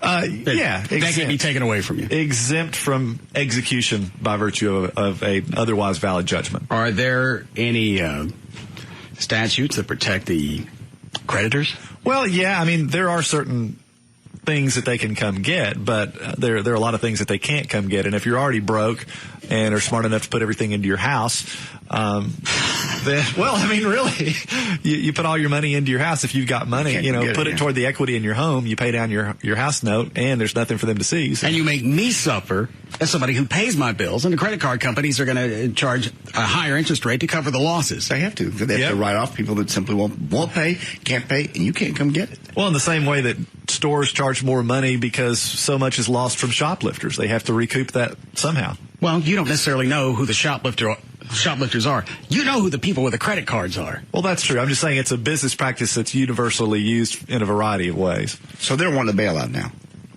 I believe so, if I understood this story properly. They just, I didn't hear about a bailout. I just heard that was going to be the next disaster. Because people can't pay for their homes. Why do you think they're going to be able to pay off their credit cards? They probably quit paying. Especially if you're in Texas. And I'm sure Everett's right. You've got this umbrella protection. Well, there's obviously no incentive for me to pay off on a moral obligation. So I'll just sit here and let Visa drown. Everybody else is doing it. That's their mentality. We talked about this the other day, how many people that are in a little bit of trouble in their house, if they struggled a little bit, sold a couple of things, cut back, could continue making their house payment. But they've said, Hey, water park's open. Jump on the slide. Let's go. And that there's been no thank you from the government on people who were borderline on paying their monthly mortgage. So they sold things and they continued paying on a debt that they knew they owed. There's no special treatment there. It's the people who absolutely went teats up that the government's going to bail out. Why don't you give something to the people who paid their mortgage that were struggling and decided to make cutbacks, change it? Because that's the biggest thing with people. They don't want to change their lifestyle. No. I want everything that I got. I don't want to pay for any of it. And I certainly don't want to change my lifestyle so I could pay off money that's due. I watched the story just yesterday on CNN of a family that did just that, cut back on everything. They said, you won't believe it. We've gone into our pantry, got all kinds of stuff in there. The kids, now they get water instead of sodas. They cut back. They stopped construction on part of their house, and they're making it. But they said, but it's funny, the government's not going to help us out at all. And we really cut back. Then that's when they throw the argument at you of if there's an empty house next door to you and nobody can sell it, then that's going to affect your property value, and you're going to suffer. Yeah, you want a bunch of empty houses with the weeds growing up around? No, you certainly don't. So we're going to keep your property values high by bailing out your neighbor who wasn't paying his bill. My neighbor went to Hawaii last year. Makes you wish you bought a bigger house, doesn't it? No. Well, I mean, if you could get bailed out, why not? I wouldn't want to go through the stress, the heartache, and just the moral misery of knowing that I had to have the government bail me out. It's funny, the morality hasn't even come into play. Oh, hell no. You owe that money. You knew when you got in that house. Granted, I know there were some lenders that were jackasses that were deceptive when they got people into these houses with the adjustable rate mortgages. But if you get into a house, you didn't have to put any cash down. Yeah. And they set you up with it's called interest-only payment. Yep. You're not paying on any equity of the house. You knew you weren't supposed to be in there. But you just think in the back of your mind, God wanted me to have it. Well, why else would a lender take a chance on me, let me get into a house without any security? Just let me get in. I don't have to put any cash down. I get the house. I got my prosperity hanky right here. Shut up. That's the only way I got into this house.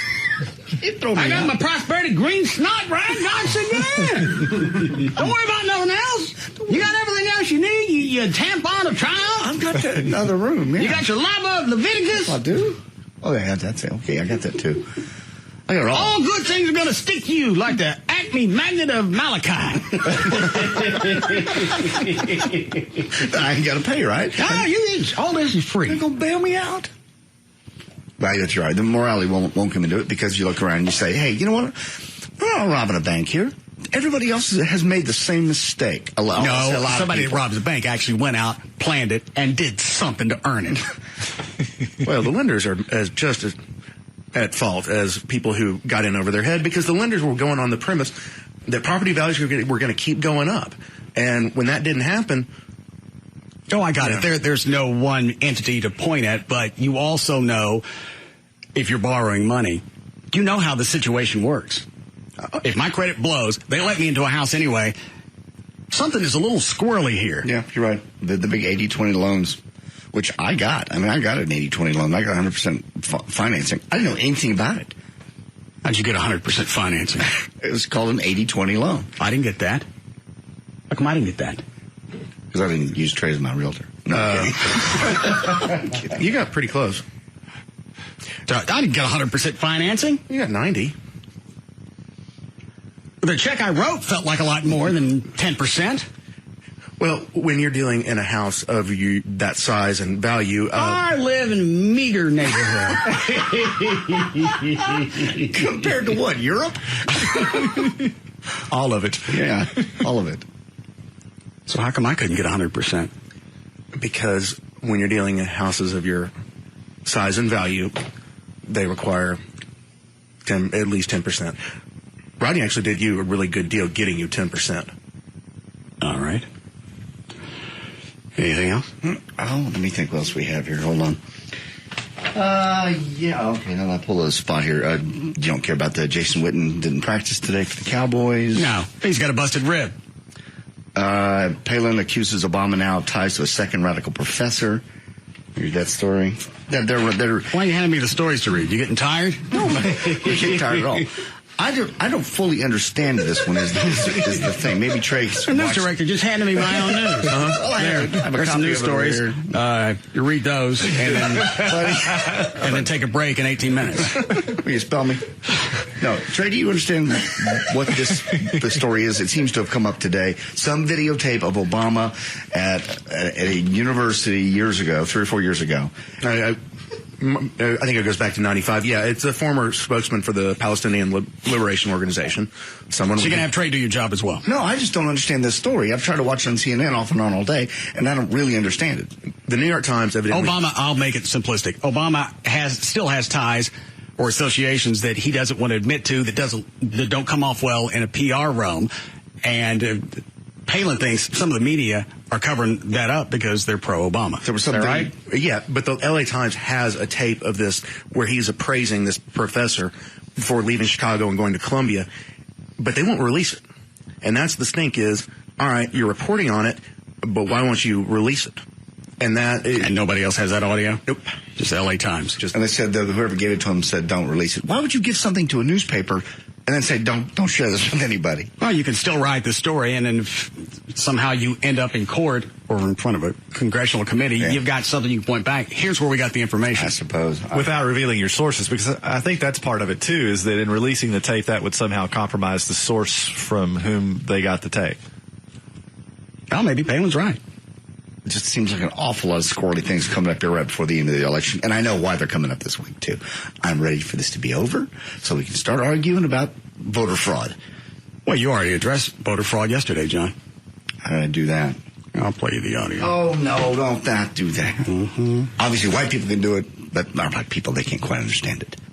You're talking about the voting process. Oh, my God. It's not. I mean, I know you say that off the air frequently. No, that's what the NAACP said. What? Sounded like you. That's what the NAACP said.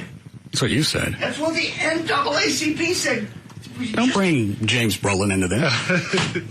Obviously, white people can do it, but our black people, they can't quite understand it. They sound just like you. That was a story that we just read about the NAACP saying basically it's not fair. They've already challenged the voting process. Right. And they didn't say that they think blacks are going to have an issue with the entire process. But who else does the NAACP represent? Oh, yeah. That's what I was commenting on. I just want to know what JD's beef is. That's what I was commenting on. They're insulting their own people. Maybe they needed to give you a break. I don't insult black people. Obviously, white people can do it, but our black people, they can't quite understand it. Our black people? I think I said our. Yeah. You got very... I didn't say our. What's the word? Onerous? I didn't say our. I did not. Obviously, white people can do it, but our black people, they can't quite understand it. Okay, well, that was even better. I was speaking for the NAACP, and they would then be speaking for their people. When did they make you their pitch man? I'm not the pitch man. I was speaking for them. I was saying this is what they would be saying and how ridiculous that is, and how actually insulting to black people. So it's ridiculous what the NAACP says. In this case, yeah. It's insulting. If I was a black person, I'd be insulted. Anyone else? I don't know what the punchline is in there, but it felt like I missed one. Obviously, white people can do it, but our black people, they can't quite understand it. So you don't think black people want to vote? That's not me talking. I mean, it's me talking. All right. You ready to finish news, Dan? Yeah, sure. Okay. Get it on. And on this day in history, back in 2001, 71-year-old Gene Hackman threw down with a road-raging motorist after a minor fender bender in L.A. And then Hackman wailed on this guy, didn't he? Yeah. Witnesses said Gene Hackman was whooping the other driver's ass until the guy kicked him in the balls. You don't mess with Popeye Doyle. He just got out of the car. I remember this. He got out of the car and just beat this guy? Yeah.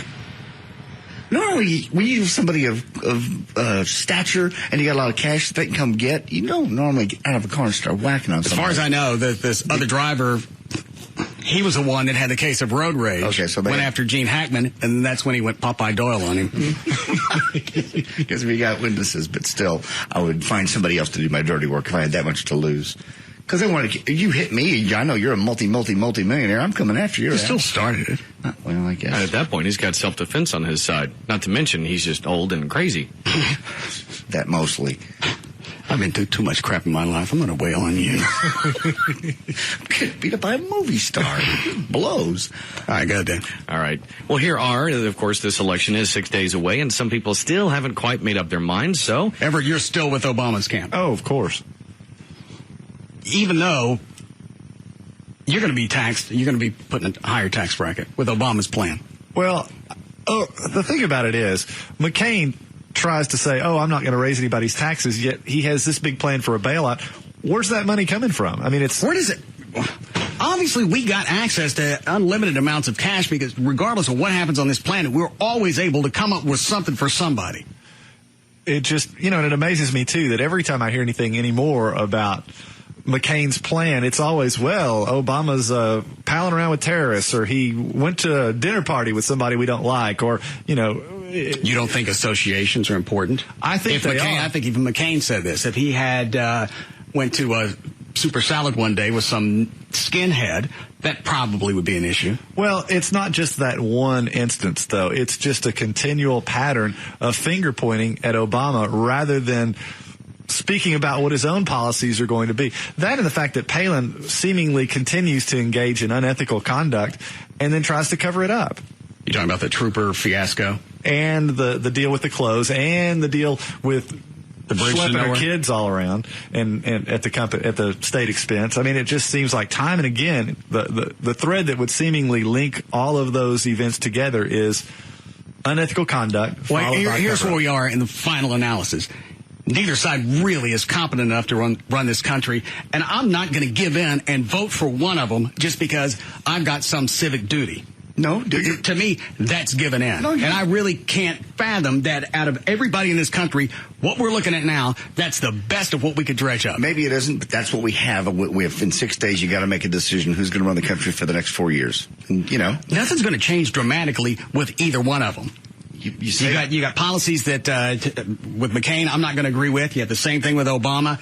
In fact, that's one of the stories we have is like the 5 little tips. Is that what you were reading, Dan? Was that the beginning of that? All right, good. Yeah, so if you're undecided, here are 5 reasons why some people might want to vote for John McCain, and then 5 for people that might want to choose Barack Obama. Here are the 5 to vote for John McCain. Number 1, you want government to lower taxes on everyone. Raising taxes increases the cost of doing business, which is passed on to consumers through higher prices and fewer jobs. That's a bad idea, especially, of course, during a recession. Number 2. This is part of McCain's platform? Yes. Okay. This is the go McCain. Number 2, you want to finish what we started in Iraq. Leaving Iraq too soon might make things worse and could create a safe haven for al-Qaeda. Since the recent troop surge reduced violence, we should stay the course and not abandon the fight when things are just looking better. And really, that's not up for debate. Whether we should have gone or not, that's where the debate lies. Correct. Coming out of Iraq, we know that you can't just do an immediate pullout. Sure. And Obama says that he will do that first day. I think Obama's lightened up on just an immediate withdrawal to where he's into phases now, right? I think he wants to phase down over 14 months. I think initially he wanted to set one date and everybody's out. And I think JD's right. He'd look at the polls and you realize it's not going to be prudent just to draw all our forces out at once and hope that Iraq's able to stand on its own. Well, I've done a lot of research here, and it appears that maybe it will take 14 months. Where'd you get your research? CNN? Poll? They're smart guys. Yeah, they are, man. They tell me what to do. Goddamn. Number 3, again, this is for McCain. You want a more aggressive approach to foreign policy. Foreign policy since September 11th requires an aggressive stance against America's enemies, and there's no turning back. Talking and negotiating can only get you so far, and it might encourage our enemies if we rely too much on soft diplomacy. Number 4, you want the Supreme Court to overturn Roe v. Wade. 6 of the 9 Supreme Court justices are over the age of 68. The next president will appoint at least one replacement. And if you're going to have somebody decide, make it somebody young enough to have a baby. I suppose, but he also makes, all the rules and plans. I mean, you got to have somebody spearhead. I don't think that's the only issue that I have. But abortion is never going to affect really most members of the Supreme Court. No, you're absolutely correct. It's such a no-win. It's like healthcare. Keep bringing that up. It's a no-win argument. There's never a good side to the abortion issue, neither. But it'll never be a consensus. Never ever be a consensus. And you're never going to... And McCain's for overturning Roe v. Wade. Yes. All right. Number 5, you want someone with more political experience. I don't really need to describe that. You understand it. Got it. And here are the 5 reasons to vote for Barack Obama. Number 1, you want government to address income inequality. Huh? I was waiting for you to eat the microphone. Obama wants to raise taxes on people who make over $250,000, lower taxes on the rest, and increase government regulation of the economy. There's no equality there. You lower somebody else's obligation, you raise somebody else's. Obviously, the ones that you raise are going to compensate for the people who can't pay their taxes. There's no equality there. And it goes back to even Obama capsulizing his campaign, spreading the wealth. I don't care for that. Everett? What's your side on that? I think he's not asking the American people to do anything that he's not willing to do himself. He's part of that. He's about to get a free house, free transportation, free utilities for 4 years. I don't mind giving more. Well, how about that? Well, then, do you care about giving more? I mean, you've got all kinds of stuff. I'm not going to get a free house. I'm not going to get free security, free ride, free grub. Well, but if you know... How fascinating that he's okay. I don't mind giving a little more. That's the way. And I'm not talking about me in general. Really, I should be taxed until I'm empty because I don't actually manufacture some type of tangible good. I don't get out and work with my hands. I don't really do anything for the economy. If anybody was going to eat it, it should be me. Better not. But somebody like, I got a Mark Cuban who actually constructed portion of the internet, actually gave to this country, affected the economy, and you're going to tax him. And you're going to get a lot of small business people, too, that are trying to make a living, trying to make it really work and make things better. And you're going to get them, too. And you're going to give it to other people that don't work as hard. You're going to say something, Trey? The notion that $250,000 a year is wealthy is just a joke. That's a lot of cash. But it's not wealthy. Yeah, but at the same time, try to spin that on someone that makes... $20,000 a year. And if you make $250,000 a year, you probably qualify for a house that's $800,000. That's a pretty big house. But it's just not. It's not that much. It does not make you wealthy. It's not what it used to be. No. Being a millionaire, it doesn't carry the same pomp that it used to do back in the 70s, 80s. Right. I mean, $250,000 if you've got a wife and 3 kids and you put healthcare, putting kids through college, everything else, that's not a ton of money. Yeah, good living. It's a ton of money if you've got somebody on the reverse that's only making $45.50. But again, like you said, why punish me, the person who's making $250,000? There's no equality there. And we already know that pumping money back to the government is not going to be any type of long-term fix. No, it might look good short-term, but you have already proven as a government you don't know how to handle money. You don't. You never have. It's not in your being. And just spread. And just to keep dragging more money in and promise us now. Yeah, here's what we're going to do with it. This time it's going to be spent, and this time it's going to. We've learned this time for sure, Rocky.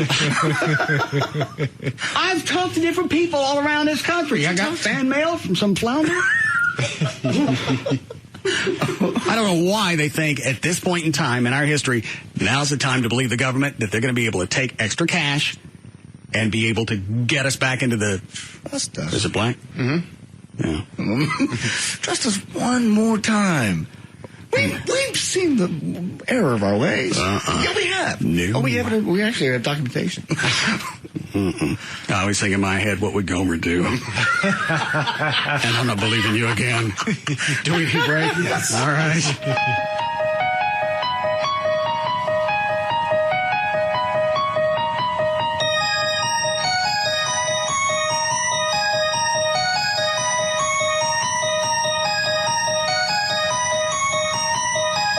We'll be back to the Russ Martin Show. We don't know what's next, but we do know it'll be good. The Russ Martin Show. We're back to the Russ Martin Show.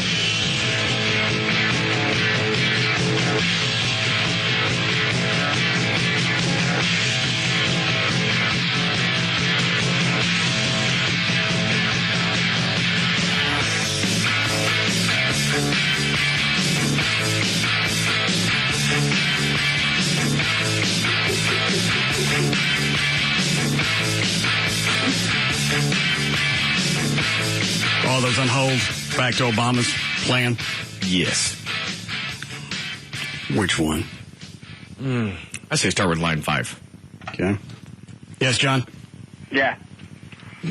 I just want to tell Trey he's a jackass for saying that those that make $250,000 aren't wealthy. Obviously, he makes $250,000. If you make $250,000, you're in a lot better situation if you're making $30,000 or $40,000. You're damn right. But you're also paying more taxes.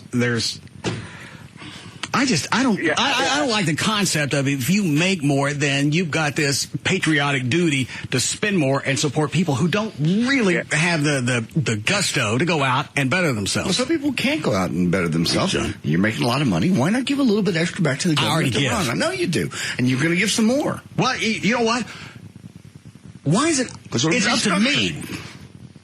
3% or 5%, whatever they're going to go up in the taxes. If somebody was sitting on hold during the break and said, well, you make $250,000, you're not going to miss the extra taxes. Well, you know what? If you're only making $30,000 a year, you're not going to miss 3 or 4%. No, you're right. Well, but if that's the difference between making ends meet, my ends meet. Of course they do.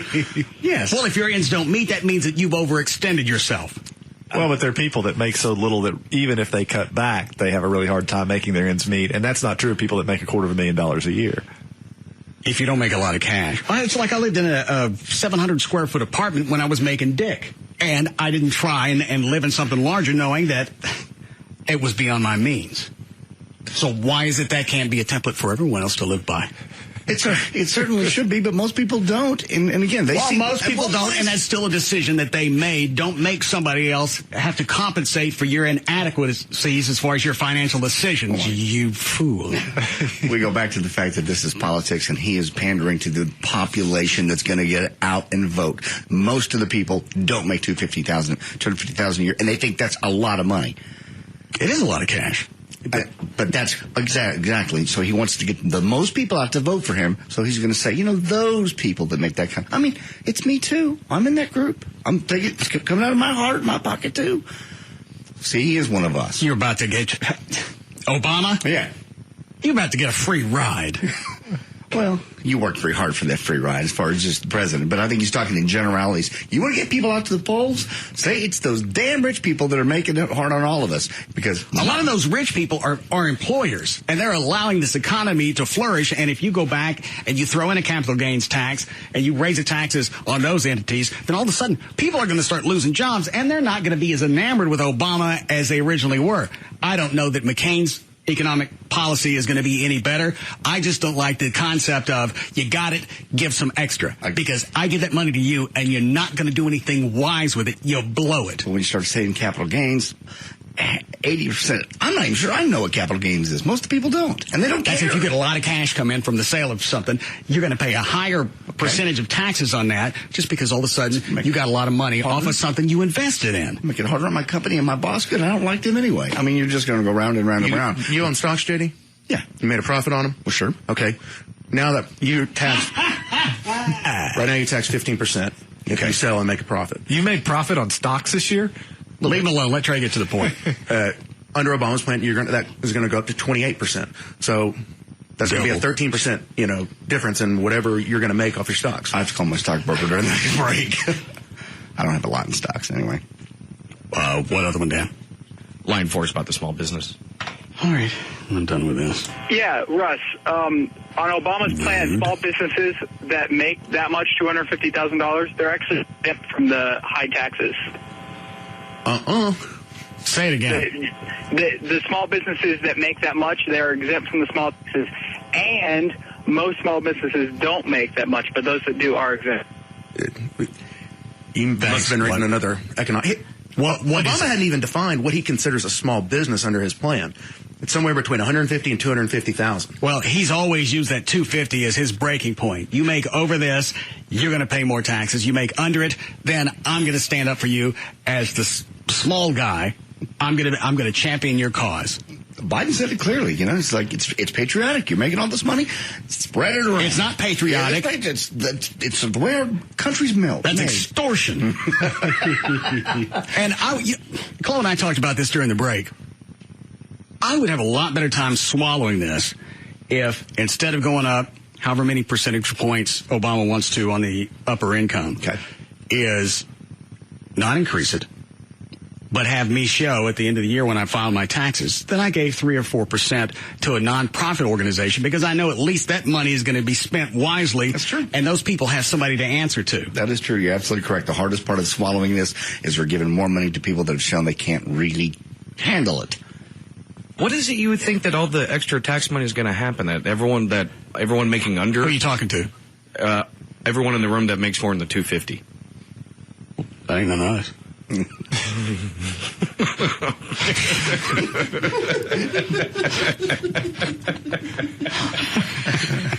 You guys are such a-holes. No, what I mean is that I'm even getting some people calling in like this, saying something similar to what JD just did. It's not like Obama's going to cut everyone a check that makes under that $250 and take your money and give it straight to us that don't make that amount. Oh, don't make this a you, us thing. No, I'm not. That's exactly how I am came not. up. You guys actually started doing that, especially when JD said, well, just because we work harder than they do, which is a load of crap. I never said that. Yes, you did last segment. If you want me to pull the audio, I'm happy to do so. Please do. Why would I say it unless I was being sarcastic? Obama has said he wants to get... Hang on, let Dan finish. Thank you, Dan. There are hard workers on both sides of that marker of $250,000. So what I'm saying is he's wanting money to pay for other things in the government. It's not stuff that's coming.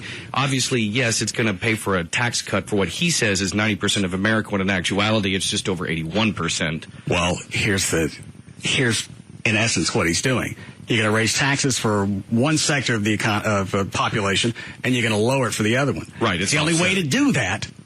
If you lower it for one, then you got to bump it up for the other side, and as a result, the side that's paying more taxes is eating it for the other guys. And yeah, absolutely, that is technically true. And it just boils down to a matter of who you think is. Obviously, it boils down. Which plan is better? I don't. Well, it's the whole thing. Like Trey said, is it better to have like more of the trickle down effect, or is it better to give those tax breaks to the middle class and hopefully they'll drive? It doesn't make any difference. We're in a situation of dire straits that one person, one administration isn't going to change anything dramatically in 4 years. And if anybody expects prosperity to follow after somebody gets in the White House next year, you're a fool. Yeah, and you're absolutely right about that. Which is why I am not going to waste my time to go stand in line at the polls. That is, and that is also your right as an American to not vote. I just think it's sad. I don't like either party. Why should I be forced? Why would it be thrown in my face as a civic duty if I don't care for either side? Obviously, I'm a little closer to McCain because he's a little more middle of the road. Obama's just kind of swinging out there. He's kind of out there. He swings with the polls. I agree with you. If you had to vote for one or the other, if it was a law, you had to, you'd go with McCain. But since it's... I would probably pick an independent. I agree with you. Are they the two very best guys in the world to be? No, I was shocked when it boiled down to these two, to be honest. But I'm going to still vote. The two guys, really, that are supposed to be the cream here. No offense to Obama. Then you got Biden and Palin, who, after all your research, you decided that's my platform. That's my running mate. That's what's going to save this country. No, I think anybody. You got two boo-boo the fools running for president. Yeah. And I'm not going to be party to any of that. No, nobody's going to like what happens afterwards. No. I don't want any phone calls. I don't want any emails. You don't vote. You can't complain. That's I can't. I'm still going to pay taxes. I'm still going to watch this government take money and throw it in areas that it's got no business throwing it. They're not going to spend money wisely. There's going to be no accountability. And as a result, I don't care what happens because I'm not going to like it either way. Oh, okay. Hold on. So you on the two-way, Gavin? Yeah, just a reminder, I'm taking off early. Well, of course. How could I forget something like that? I've already become acclimated to it. Where are you going today? It's KLLI's 82nd anniversary, so we have a celebration, so of course I have to go. That station's 82 years old. You've already taken the ratings and broken its hip. Shut up. No, I have not. God, no, I have not. I laughed so hard. Just got to pop my shoulder. He asked for that. I'm already twisted about one thing, and he decides that now's the time to tell him that I'm leaving early again. I got to go. Get out of here. I got to go hang out with my other station. Visit it in the hospital. No. Russ is right. The station's 82. You could show up and it's not going to remember it. No, not at all. I got to take off early because it's at the Dallas Arboretum, and it takes time to get out there because of traffic. The Arboretum's not 10, 15 minutes from here. Is that right? Yeah. East Dallas? Serious? Near White Rock? Yeah. need to take 30. Don't tell him how to get there. Oh, sorry. How do I get there? What's the 10? No, there's not. It's not 10 to 15 minutes from here. Yeah, it is. Oh, yeah, it's not far at all. Well, give me the shortcut. You get on Beltline. Oh, Beltline's in Addison. No, Beltline goes everywhere. Oh, all right. You get on Beltline, go east. No. Yeah. No, it's not. Yeah. Yeah, really. Are you serious? Yeah. So if I go on Beltline, Just get on Beltline and go. where's it going to take me? Everywhere. Except. Yeah, I heard that song, I've Been Everywhere, man. Get on Beltline and go. Then if you get tired of that, get on 635 for a while. Can you just give me legitimate directions? Why did you pop it up on Google? Because then those maps aren't that accurate. All right. Ever tell him how to get there? You get on Beltline.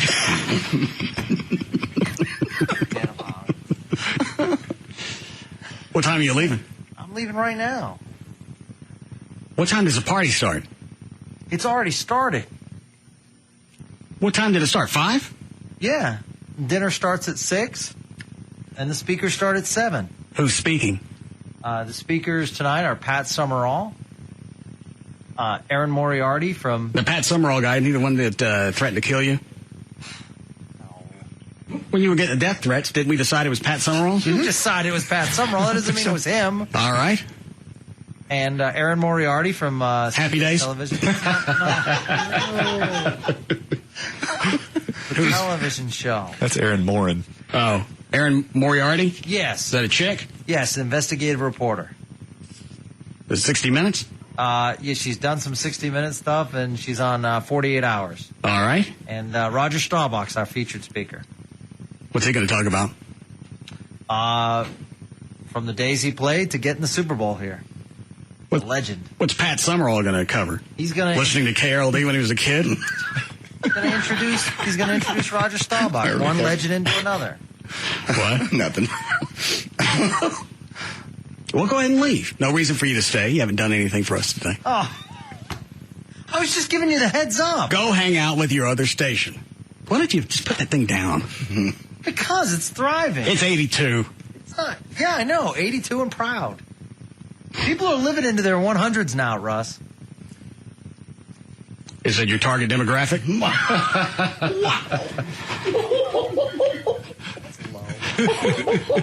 Radio for people who can't hear. Who can't change. We don't like change. We could just reach that dial. All right, fine. Have a big time. Enjoy yourself. You left early last night. You can leave early tonight. What's going to be the excuse tomorrow? Tomorrow I actually have a celebrity bowling tournament. With who? Texas Motor Speedway. Who's bowling out there? There's a bunch of drivers doing it. Okay. So that's Thursday. Why are you going to leave early on Friday? Friday I'm not going to be here at all. My face should be flat by now. You want a legal ID here? 554 at KLLI, Dallas, Fort Worth, Texas. Dan O'Malley's here with more news. And thank you, Russ. Oh, hang on. JD thinks he's going to get into Texas Motor Speedway this weekend for the races, even though he's been banned. You want some of the cash action on this? Oh, absolutely. Last year, see, I just walked up. This year, I'm going to be... People have offered to sneak me in already. How much can I get in for? What did I put down? 5? Yeah. I'm in for $5,000. Yeah, Dan's going under the guise of, I'm not going to have to pay. Right. JD, do you want to cover these bets? Sure. Yeah. Because I've already got a way in. And you'll have a way out, too. No, I'll have a way in. How long do I have to stay in there? The whole race? Well, that needs to be set out in stone. All right. What are we spotting? Half an hour? Let's say an hour. You have to stay during an hour into the race. Okay, and how am I going to prove this to you guys? I can say all day I was in there for an hour. Yeah, Toby or David is road manager to call us. Because that's the bus you're hanging out on, Toby Keith, right? Toby Keith's bus. Mm-hmm. Okay. Or take a video camera with a timestamp. Just let it you roll. guys wouldn't believe that. You'd say I'd screwed it up. And Eddie Gossage heard that JD was headed back to TMS. Yeah? He called Gavin yesterday. I'm on the VIP list. That's a direct quote? That's almost all you need to hear. Right. There's going to be a bunch of people out there. He's not going to see me sneaking in and being in a bus. He won't ever know. He's not going to have that many people on a list to watch for. There's a bunch of stuff going on, though. If I try. They already know where you're headed. You told them which buses you were going to be on. All they have to do is go by Toby's bus. Hey, it's heading there, and they're going to drag you out. No, inside. They're not going to raid the buses. They'll be busy. Everett, you want to explain criminal trespass to JD? Absolutely. Well, it's only a misdemeanor, but still an arrestable offense. And do I have to sign some kind of form to say that I understand that I'm under that?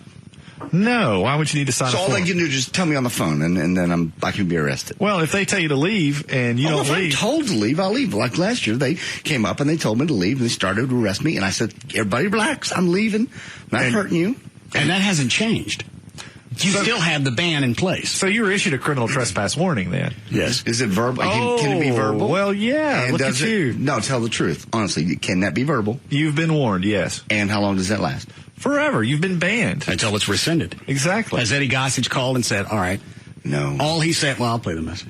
Kevin. Hey, JD's got to give up. He couldn't get in with a regular ticket. Now he wants to get in the infield. I mean, I got to give a guy credit for not giving up, but tell him to stop trying. The best way that he can apologize to me is by going to TexasMotorspeedway.com or calling the ticket office at 817-215-8500 and buying a ticket to the Dickies 500 this Sunday afternoon. Now, if he does that, I'll think about it, and that's it. I'll think about accepting his apology. So tell him that's it. See ya. I don't have to buy a ticket. I'm on the list. I'm on a VIP list. That's the general manager of the Texas Motor Speedway. These people paid to be out there with their buses.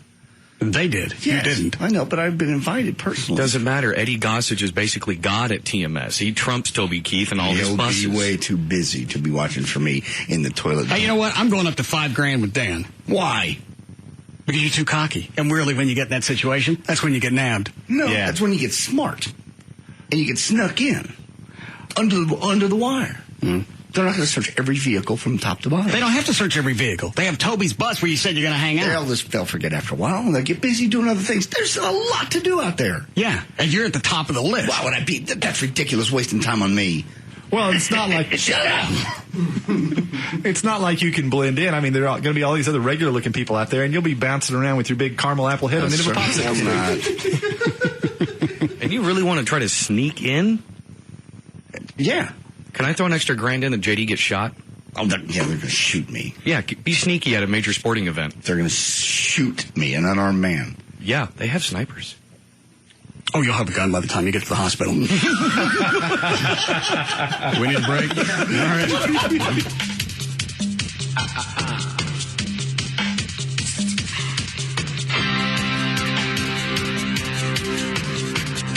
We'll be back to the Russ Martin Show.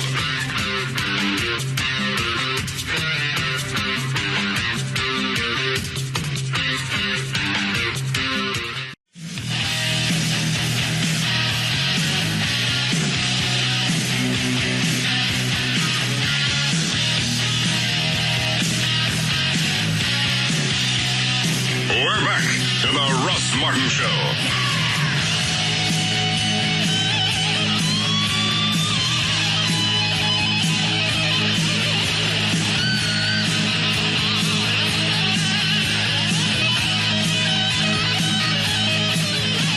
Ready, Daniel? Yeah.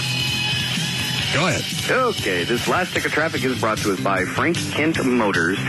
Right now in Dallas, you actually have on 635 eastbound at Marsh Lane, you have a disabled vehicle on the right shoulder. Also Dallas, 67 northbound at Redbird Lane, there's an accident on the right shoulder and traffic slow getting by that. And in Fort Worth, 35 both directions between Western Center Boulevard and I-30. It's stop-and-go traffic. Ooh, and also this one just came in. If you're on Beltline, headed to the Arboretum, well, really? There's your last tick of traffic. I'm Dan O'Malley on the Russ Martin Show. Dan, all right. A little warmer, 45 for the low tonight, and into the probably close to 80 tomorrow, 80 through the weekend. We have the 75 now at Live 105.3. I actually thought about it during the break. If I was forced into picking a candidate, I I probably would lean back towards Obama. Why? I think he's going to live for 4 years. Well, there's two very... And if my biggest issue with Obama is the tax structure, I'm going to end up eating it anyway. So the choices he made as friends, younger in his life, don't bother you at all. The fact that he couldn't even pass his own exam to be a Secret Service agent to watch himself doesn't bother you at all. Why couldn't he do that? Because of his past associations with terrorists. If you had that on your docket anywhere in your past, you couldn't be a Secret Service agent. I heard that last time. That's so arbitrary, though. You got people. Well, hang on, but he could be president? Yes. But he couldn't be one of the guys to protect him? Yes. How's that arbitrary, Everett? Well, because it's a set standard of criteria that's not realistic, in the same way that the whole terrorist do not fly list has people on it that have no business being on there.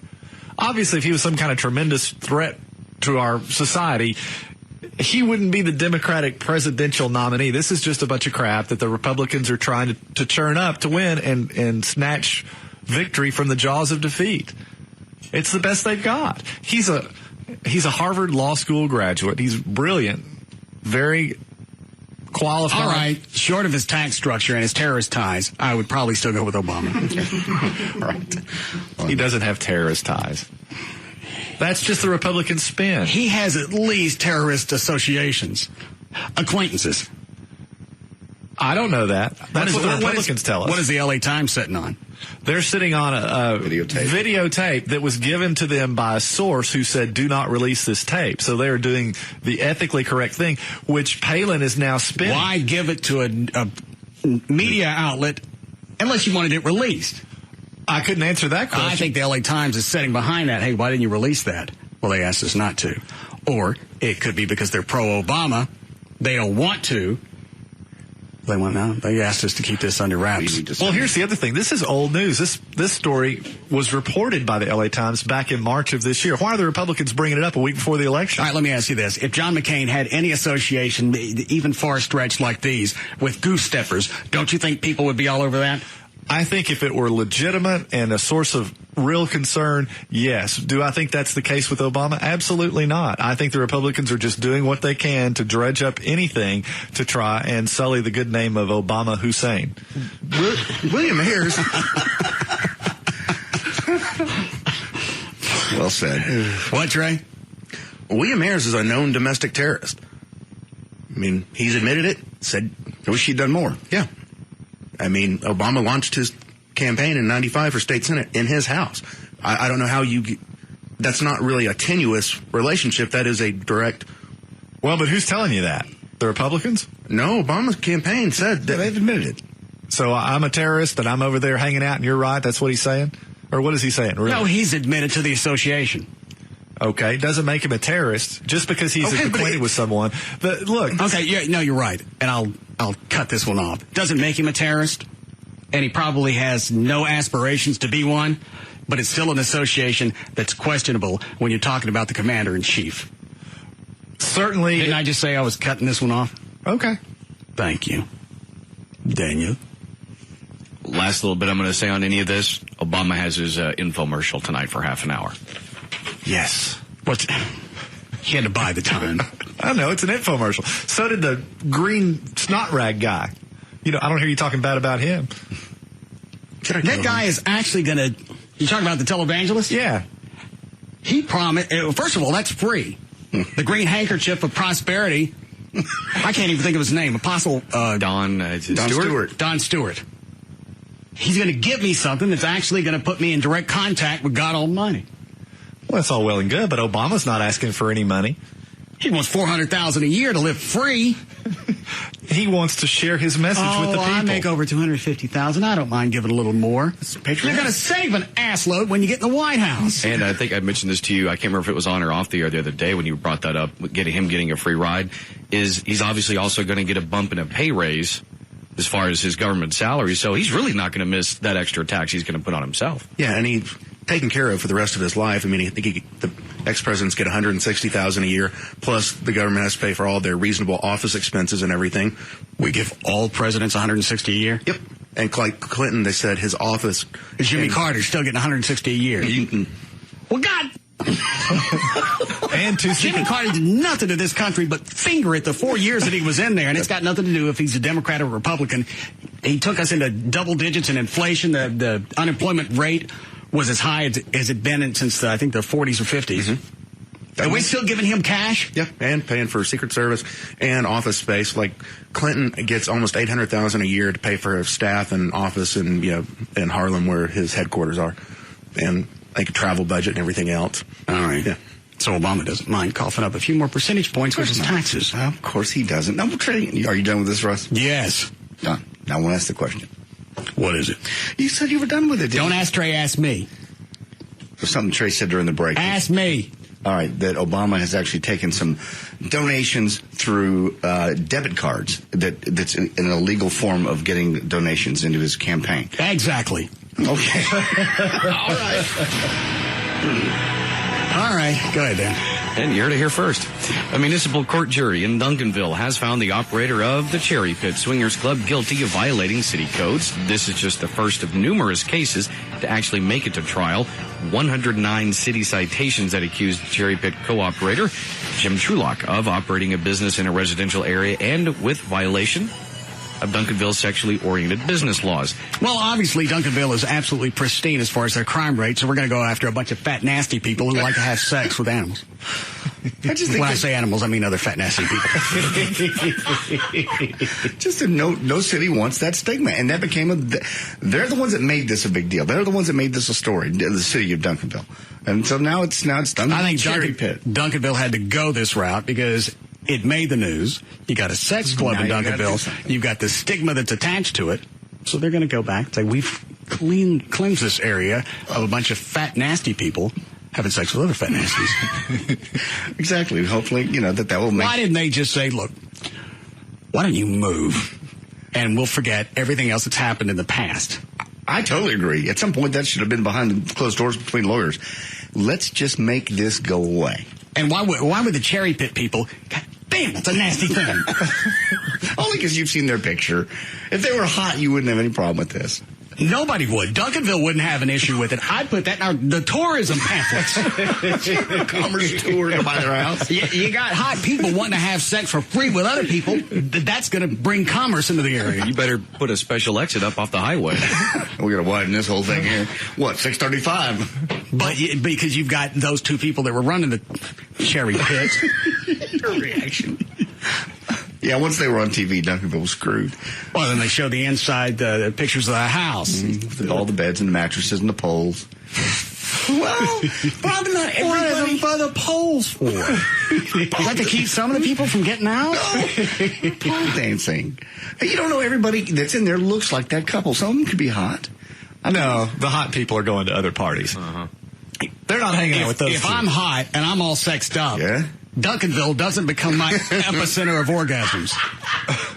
Yeah, somebody should maybe have set Duncanville down again. All right, here's where the image is to begin with. And actually, City Manager Kent Cagle says that's not the purpose of the citation. City Manager's name is Kent Cagle. Oh, all right. Cagle tells KRLD they can live there, but the city just doesn't want them running a business in a residential neighborhood, especially since they're ugly. It was end quote. Tupperware or the acai berry selling that in my house, they wouldn't have any problem. Yeah, but you don't do Tupperware parties every Friday and Saturday. Well, you don't night. know that they weren't doing Tupperware parties. Come in empty, you look full. Burp you at the door. So, what? They were found guilty. What's the punishment? They just have to pay the fine, which I believe the citations carry a $7,500 fine. Now, of course, they're going to go into the appeals process. They already admitted they were running a sex club. People come in and having sex. I think the gray area is, were they charging a cover? Right. If they weren't, then it's not really a sex club. If people came in and made donations, then that's just to cover all of the refreshments and paraphernalia. You're right, and that's what most on-premise parties are.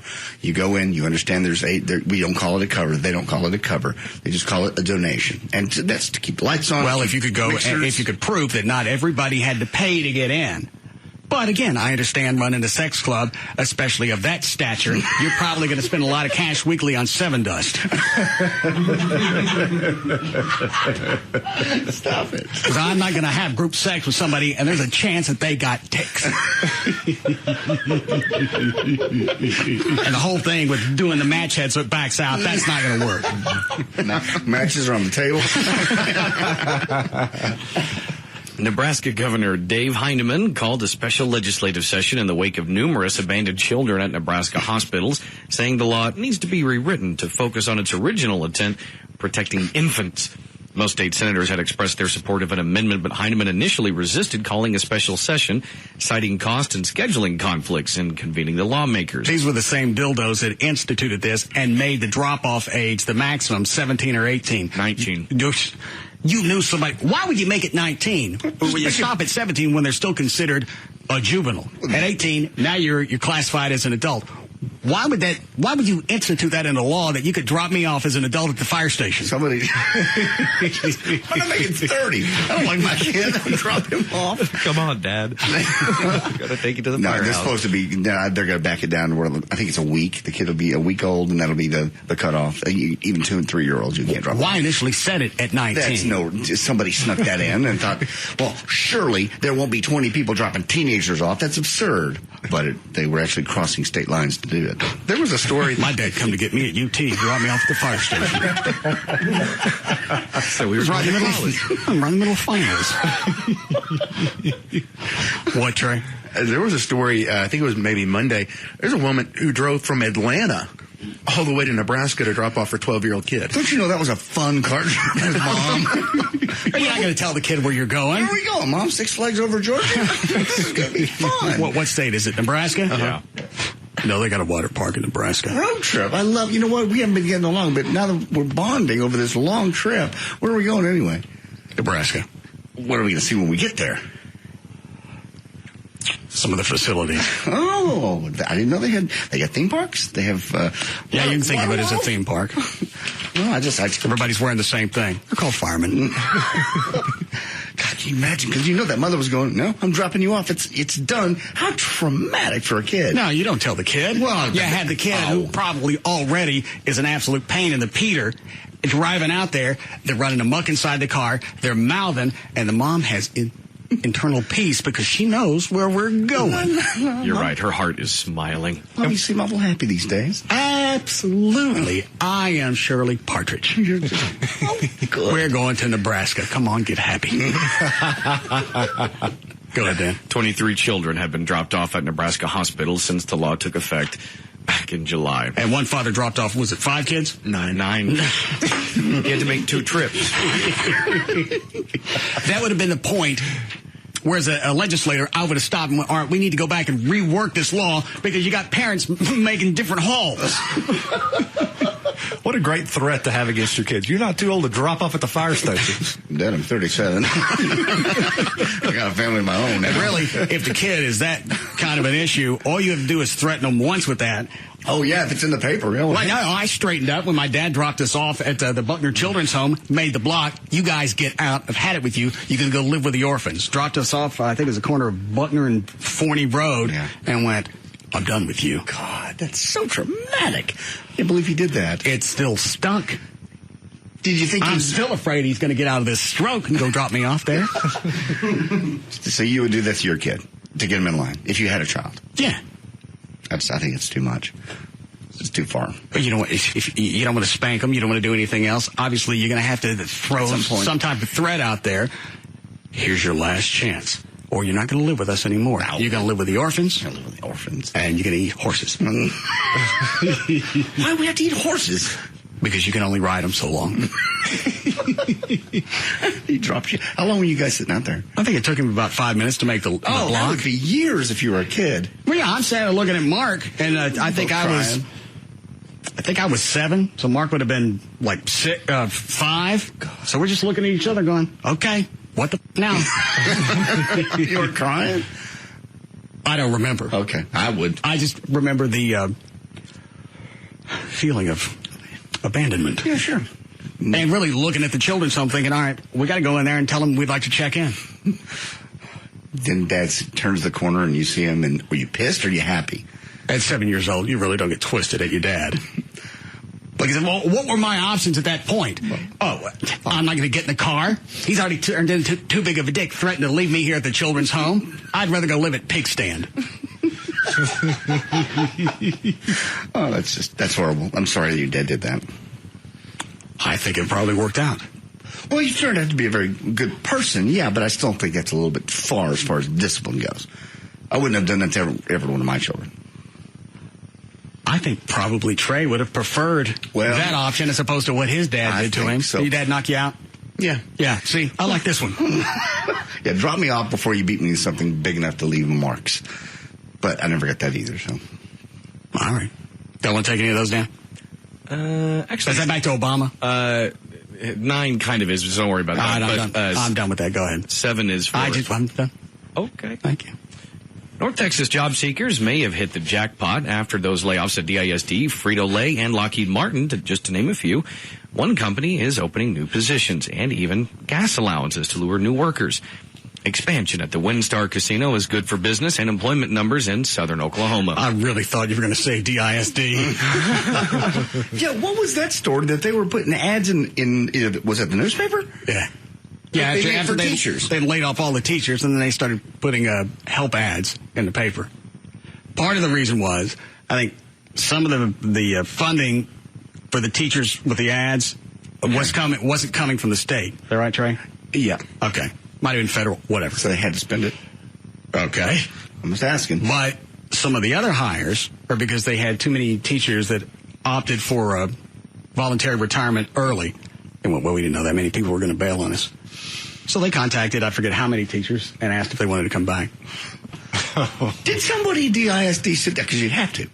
Sit down with a ruler? They've already proven that they don't do well with digits. You couldn't have screwed this up any bigger. No, you can't even go back and play this off as some type of accident. All of this had, the attention to detail is amazing. It really is.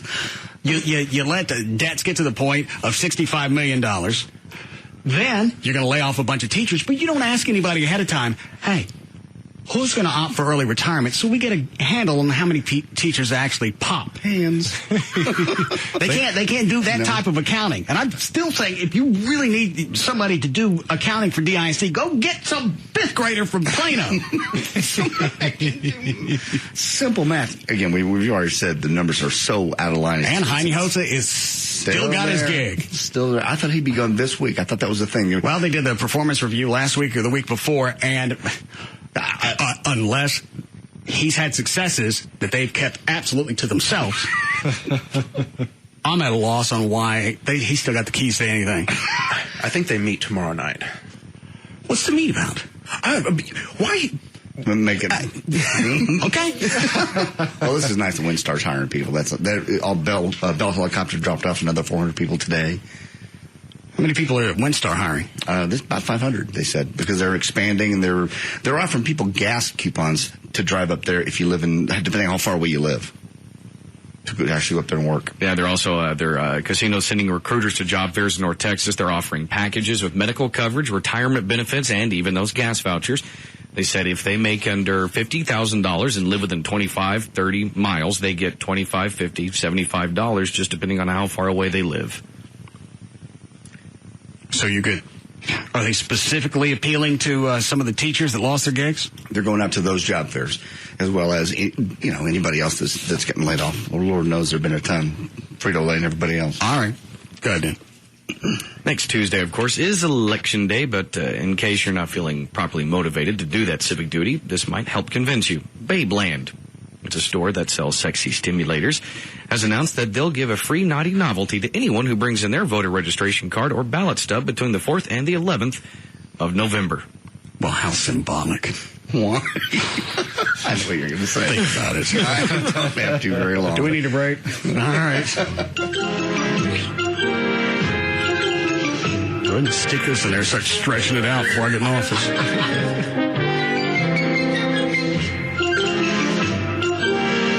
be back to the Russ Martin Show.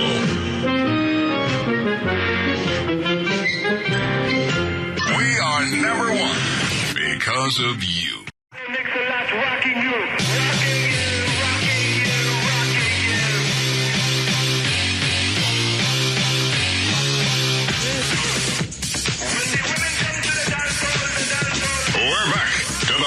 Russ Martin Show. I like big butts and I cannot lie. You other brothers can't deny that when a girl walks in with an itty bitty waist and a round thing in your face, you baby got fat.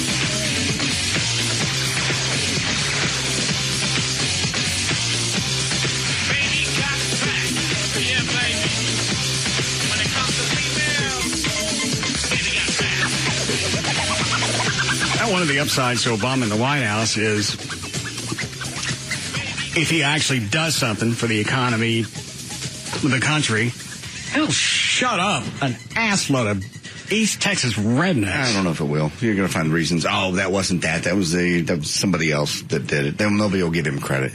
If you're that big of a jackass, that you're not going to give him credit. You're going to say it was the Democratic Congress. It was somebody else. All the white people that have screwed things up leading up to this point. Never give him credit that doesn't already give him credit. And that's another thing that I can't get. Everett, you already know about the two skinheads that were planning an Obama assassination. I read some headline about it, but I didn't really delve into the article. Why would you look at the overall picture and look at the economy and all the other pitfalls that we've created for ourselves? Almost that's the entire white community. Let the black people have a shot at it. I mean, really, we've done as much damage as we can. It's because they don't look at any bigger picture. Their big pictures, their little skinhead group, and their anger. They don't give a rat's ass about the world. In fact, they'd probably rather us be in civil war. I like that you're the one to explain that to us. Shut up, Everett. I'm not a racist.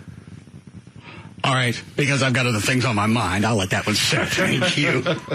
And with the skinheads, why don't you think about, if you really have some untoward plans, why don't you think about going incognito? The swastika tattoos and the shaved head, that's going to be enough for somebody to point at you and go, hey, I'll bet. Yeah. Well, you can bet all you want. I'm proud. That's why I have these on my arm. That's why I wear this. Okay. Well, that made it a lot easier for us as law enforcement to come find you, dog ass. Yeah, again, that is true. Well, let's see. Who would be against a black president? It's probably those two shaved asses over there. Scary things, those two kids, is there was someone who indoctrinated them into this mentality, which is just frightening to me that, they're passing it down to I hate to say, new generation. But well, that's why some of them are called neo-Nazis. This is all fostered from parents who are still stuck in the 30s and the 40s. Saddest pictures you ever see are the ones with, like, say, a little clan gathering, and there's some little kid, 3, 4, 5 years old in a robe. Don't. Went through the family album. That's pathetically sad. Say it again. To be fostering that kind of hate to a child. It's one thing to be a What age do you let them in? There's no age. I don't let anybody in anything. It's like at the carnival. Can I just for a moment have a serious statement about how horrible racism is and everybody take me seriously? You want some kind of kick? No, I'm not.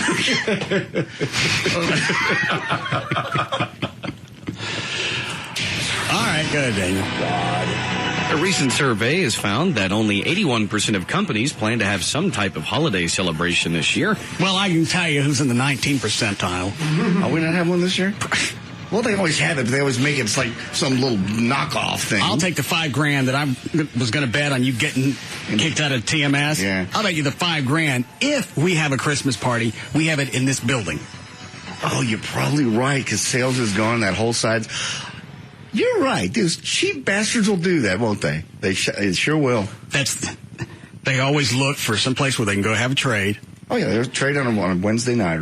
And they always have the Christmas party in the middle of the week. Not on the weekend when somebody would want to go. It's the middle of the week where they know nobody's going to want to attend, so they save cash on food. So, as in the old days, as you well know, we'd have individual station parties, open bar. When we first started here, open bar at country clubs on a Saturday night when everybody can, get drunk and have a good time. Well, that was also back when our management was, luscious. Luscious? Leave me alone. You give me an open bar, you're luscious. Oh. And then they decided, all right, we're going to do all 6 stations in the chain, have it all at once, have it in the middle of the week, and really not have to spend as much. Put it at some place where the last few times we've been in places that have been not enough seats, so we kind of want to get out. Go on, you don't want any more food, do you? Get out of here. I'll take that entire $5,000 and put it down that we have it here in the building.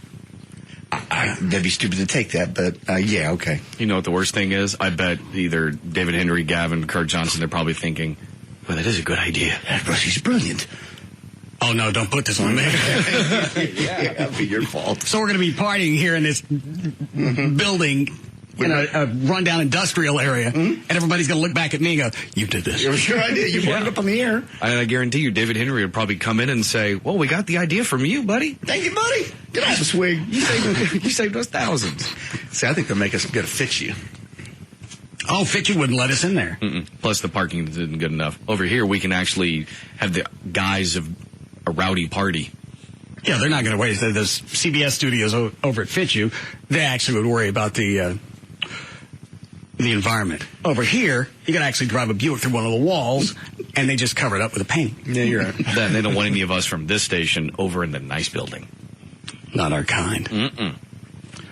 All right, go ahead. Okay. Well, it was supposed to be a very special homecoming after being in Iraq for 15 months. SPC Lauren Boytett was going to see her family. The family was rolling out the red carpet, but the homecoming was dampened by the Homeowner Association rules. According to Natalie Boytett, they removed the welcome home signs and balloons and flags. She says when they tried to recover the signs, it turned into a confrontation with the association manager. The family says the signs could have stayed up for a couple of hours. They say in the past the association had ignored other signs.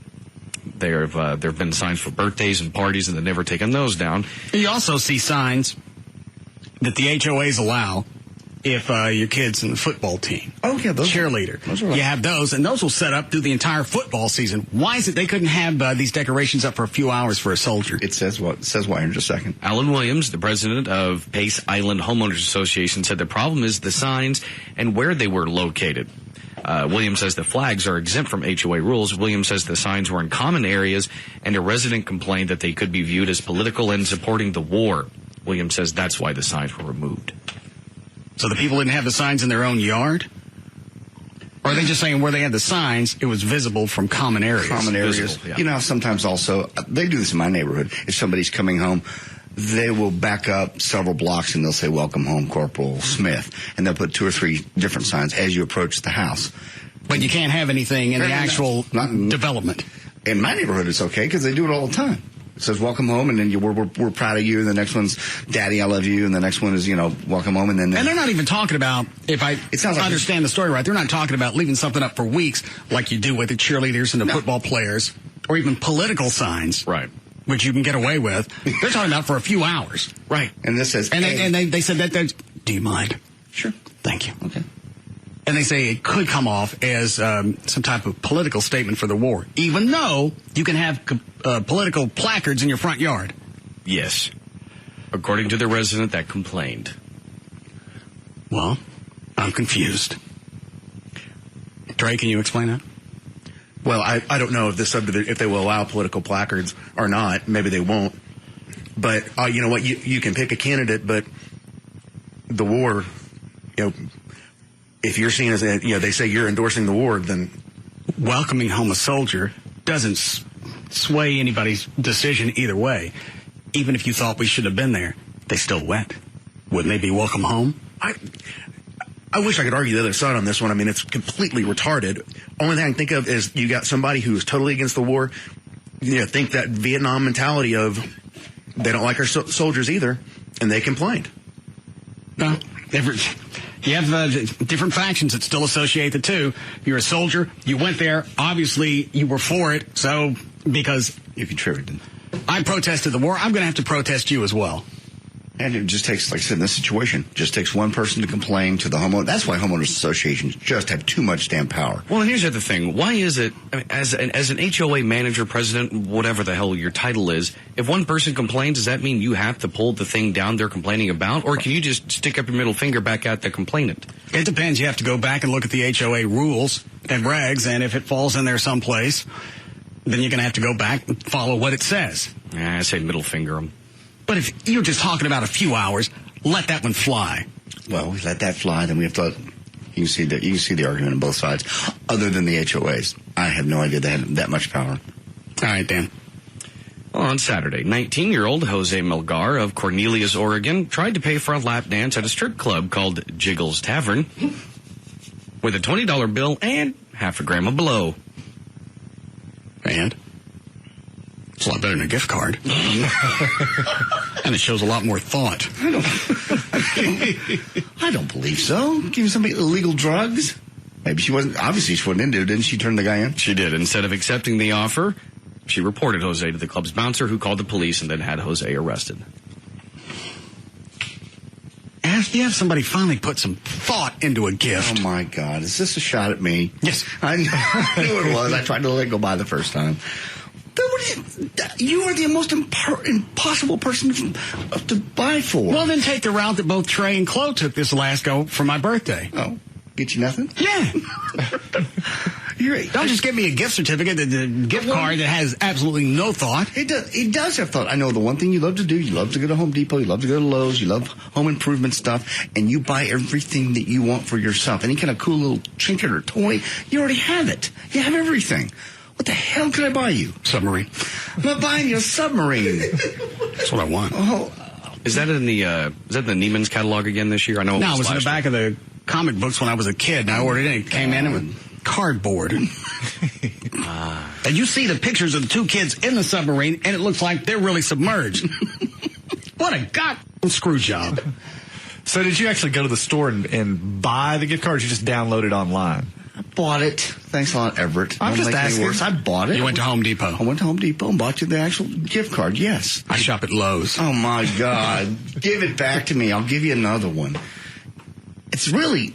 I don't spend that card. All right, we're all chipping in for a submarine for Christmas. Now, dude, you really give me the cardboard one. All right. What, Trey? You really went to Home Depot? You didn't buy it at the grocery store? No, I bought it at Home Depot. I was there buying some other stuff, okay? Didn't go out of my way at all. Didn't even think about you. I believe I bought it the day of your birthday. On the same time, I bought the cake and the balloons and everything else I bought. Streamers, cards. I never thought about those things. I just appreciated the emotion. That's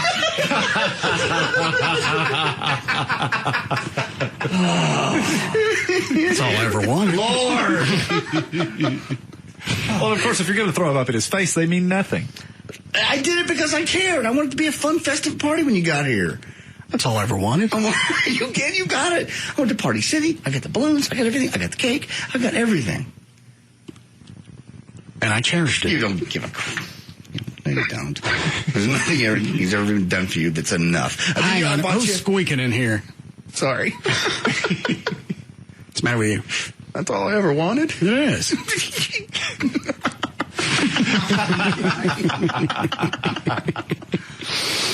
The year I went way out of my way and got you several $100 a bat rock, which I thought was an incredible gift. You go, you got me a rock.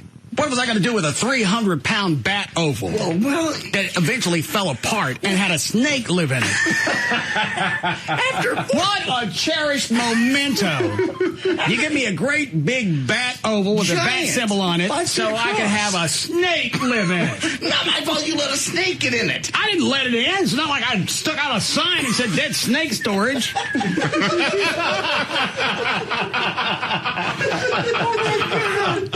So creative, so wonderful. You got me a rock. So that's why you should have gone the route that I went this year and getting him something he had never actually, at least that I'd seen, receive on his birthday, which was a card with money Cash in it. The only card that I opened this year, I shook it and money came out of it. And a snake couldn't live in it. But the card is the so same. You as decide money. to give me a place for snakes to live. No, I didn't know you were going to let snakes live in it. And it fell apart after 5 years. Well, you know what? I'm not really concerned about what you gave me. What I'm concerned with right now is that dead snake in my garage. Not my fault. And now you just can't wait for the next gift JD gives you for some other random animal to live in it and die. God. You do something nice for somebody and You know why I didn't like it? Why? The storing dead snakes ain't my business. Shut up.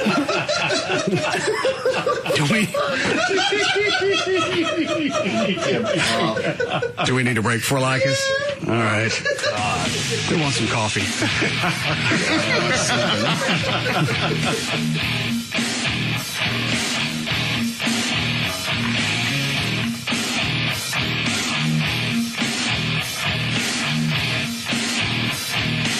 We'll be back to the Russ Martin Show.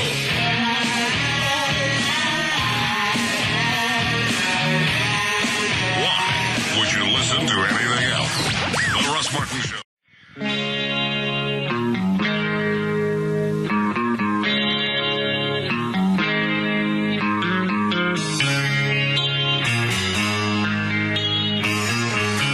We're back to the Russ Martin Show. Call Russ now at 214-787-1053. All right, John, what happened when you went during the break and ordered that green prayer cloth that evangelist is selling? I didn't actually get through to him. You've had 3 hours. I didn't do it. I've been checking the news stories, trying to get...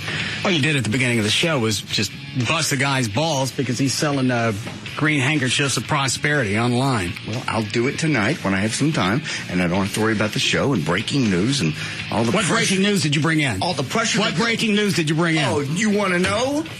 I'll tell you what breaking news I got right here. Smart people are more likely to become alcoholics. That's breaking. Well... Jamie, yeah, that's probably been going on for a while. Black Ice will be AC/DC's first chop. That album sucks. Does it really? I haven't heard it. How could they suck? I listened to it online. I didn't like any of them. It's just AC/DC. Don't they have pretty much the same sound and a couple of chords? Yeah. It's real clean sounding. It's not crunchy enough, for one thing. Flo, didn't you put those clips over here? Yes. They moved 784,000 copies the first week, and of course they're only selling it at Walmart and Sam's Club, as well as the AC/DC website. So they're going to actually debut number 1, the Billboard 200. Then maybe I didn't listen to all the cuts from the album, but well, none of them. When was the last album, too? How long has it been? Maybe people are just so hungry for it, they went out. Was it, wasn't Ball Breaker, was it? Stiff Upper Lip? Yes. Yeah, that was... 2000. So, okay. This one is Anything Goes. And you don't even have to listen to more than 8-10 seconds, and you just realize it's going nowhere. Okay.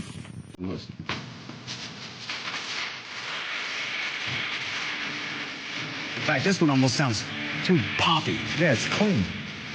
No, that sounds like production music that you get in a radio library. Yeah, nondescript. Yeah.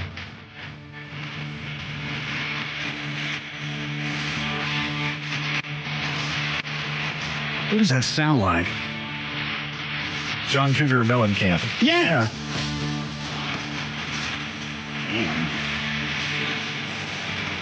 That was not as bad as the rest of them.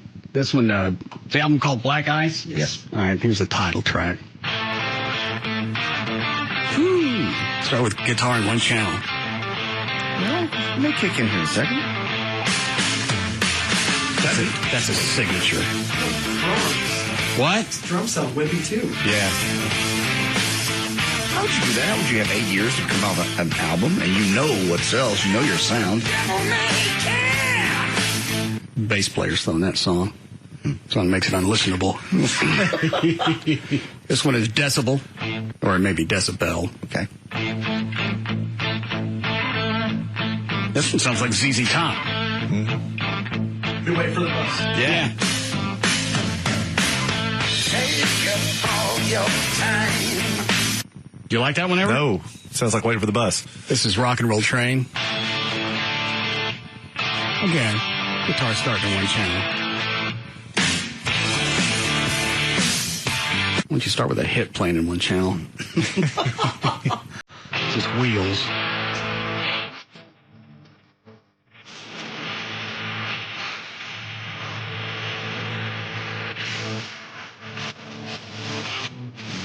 And again, I didn't listen to the entire album. That's like 5 or 6 different clips. To me, nothing stands out like Stiff Upper Lip from that album.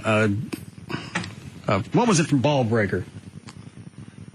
There were a couple on there that you got something out of. But nothing was really like Highway to Hell Shook Me, whatever. Yeah, Back in Black. I mean, put that up against that album. Yeah, that last clip you played is about the only one that I actually, to me, sounded like AC/DC. This one, Wheels? Uh-huh. Yeah, Everett's right. You go back to the first clip we played. That one sounds like John Cougar. Boy, it really does. Now you hear it that way. Very poppy. What did the story say about the black ice? Maybe they're going for a more mass appeal thing. Just that they are going to debut for the first time. Number one, Black Ice moved 784,000 copies. First week, obviously, being number one. That's incredible considering it's only available at Walmart and Sam's Clubs and, of course, their AC/DC website. Significant improvement over their last album, Stiff Upper Lip, which only sold 130,000 copies its first week. Well, obviously, I'm out on this because people are buying it. Again, maybe it was just a matter of if Jimmy Buffett only came out with an album every 8 years, it would probably go to number one, too. But the fact he comes out with 1 or 2 a year, I'm not in a bigger rush to buy it. Well, and I don't think you can buy singles. You have to buy the album. The whole album. All right, so that's your breaking news. Well, what about the pastor selling the green handkerchiefs of prosperity? I'll call him tonight, and by tomorrow I'll let you know if I have a free. And you still think that's a scam? Of course, it's a scam. They're not selling them. You get if I saw the infomercial right, you get the green hanky of prosperity for free. There's going to be some kind of hook. They're going to hook you in. They're not going to let you have it for free. And then they're going to say, okay, how much money would you like God to bring you? I like him to bring $50,000. Okay, that's really estimated price on that is about $250 to us. Now you still want your free hanky or not? Because I'm going to send it. Nowhere on their website or on the infomercial that I saw do they actually ask for cash. They just show that you get this green hanky of prosperity that you get for free because Apostle, who is it? Don Stewart prayed on it, laid hands on it, and he said God also touched it. So why would I want to handle it for a while? You don't want to give us any cash. We're going to send you a free hanky. We're not going to load it up with nothing. It's going to come unloaded. That's your call. It's like an ATM machine. You just swipe it all you want. So you put some cash on it. So you're okay with evangelists who just flat out ask for cash but give you nothing? I think it's more honest, yeah. I'm saying, hey, just give me money to keep this ministry going. That's all. They're not even asking for cash to keep the ministry going. No, they're asking but they're giving people belief that this hanky's going to work. That's what faith is all based on. It's all symbolism. It doesn't matter whether it's a green hanky or. Oh, no. Oh, it's one of them douchebags from heaven. I'm praying on every ounce of vinegar and water that goes into each one of these douchebags' destiny. Why gotta be a douchebag? You'll be cured of illness, paralysis, death, depression, back problems, eye problems, mesothelioma, feline leukemia, gonorrhea, diarrhea, weak urethra. Amen. Amen. You gotta believe in God. It don't matter if I'm giving you a snot rag or a douchebag. And while you're on the phone, ask for the tampon and triumph. Amen. Amen. Brother. I'll throw in the string of salvation free. Cotton, fuse, and freedom. You've convinced me. Sorry, what? You've convinced me. Send it all. There's my cash. Just because I want that string. Jack me out of my head. I'll stand up on stage and I'll swing these tampons and hit everybody in the head with one. Oh, God. Oh, this is about getting gross. Yes, it is. Stop. Who wants to be washed in the blood? No. You knew when to stop. You just didn't do it. I got wrapped up in history. You're not ready for a miracle? I'm ready. I got the sock monkey of salvation. The Jesus campaign of prosperity. I got the rock of wealth. Send me a rock. I'll send you a rock. I've prayed on it. It's been up on high. Your rock. Are you ready for a miracle? All right. You don't want the hand soap? I don't need the hand soap. I certainly don't want the tampon. I don't want to be washed in anything. How about the lava on Leviticus? No, I don't want it. Send it. I feel the power. How about the shoe soles? The shoe soles. Walk around in absolute divine delight of Jesus in your life. It's time to be chilling.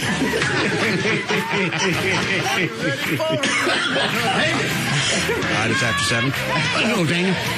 All right, for more information on the Russ Martin Show, including pictures, videos, Jesus, souls, and more, go to russmartin.com. To answer any questions you may have about the show, go to russmartin.info. To email the show and during the show only, send that to studio@russmartin.com.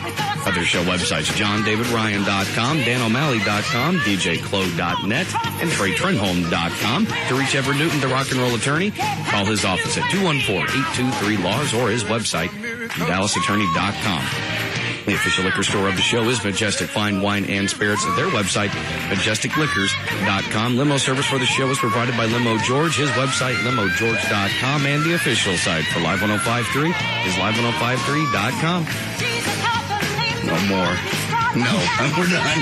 Don't do it. You're still out on the douchebag and divinity. Yeah, I'm out on that one. You don't want to be washed in the cleansing fluids of summer's heat. No. All right, see you guys tomorrow. See ya. Are you ready for a miracle? Are you ready for a miracle? You can now listen to The Russ Martin Show anytime you want on the web at russmartin.info. Blessed be the ones who mourn, they shall find their peace. Blessed be the ones who thirst, and blessed be the meek. The Russ Martin Show rocks the Metroplex.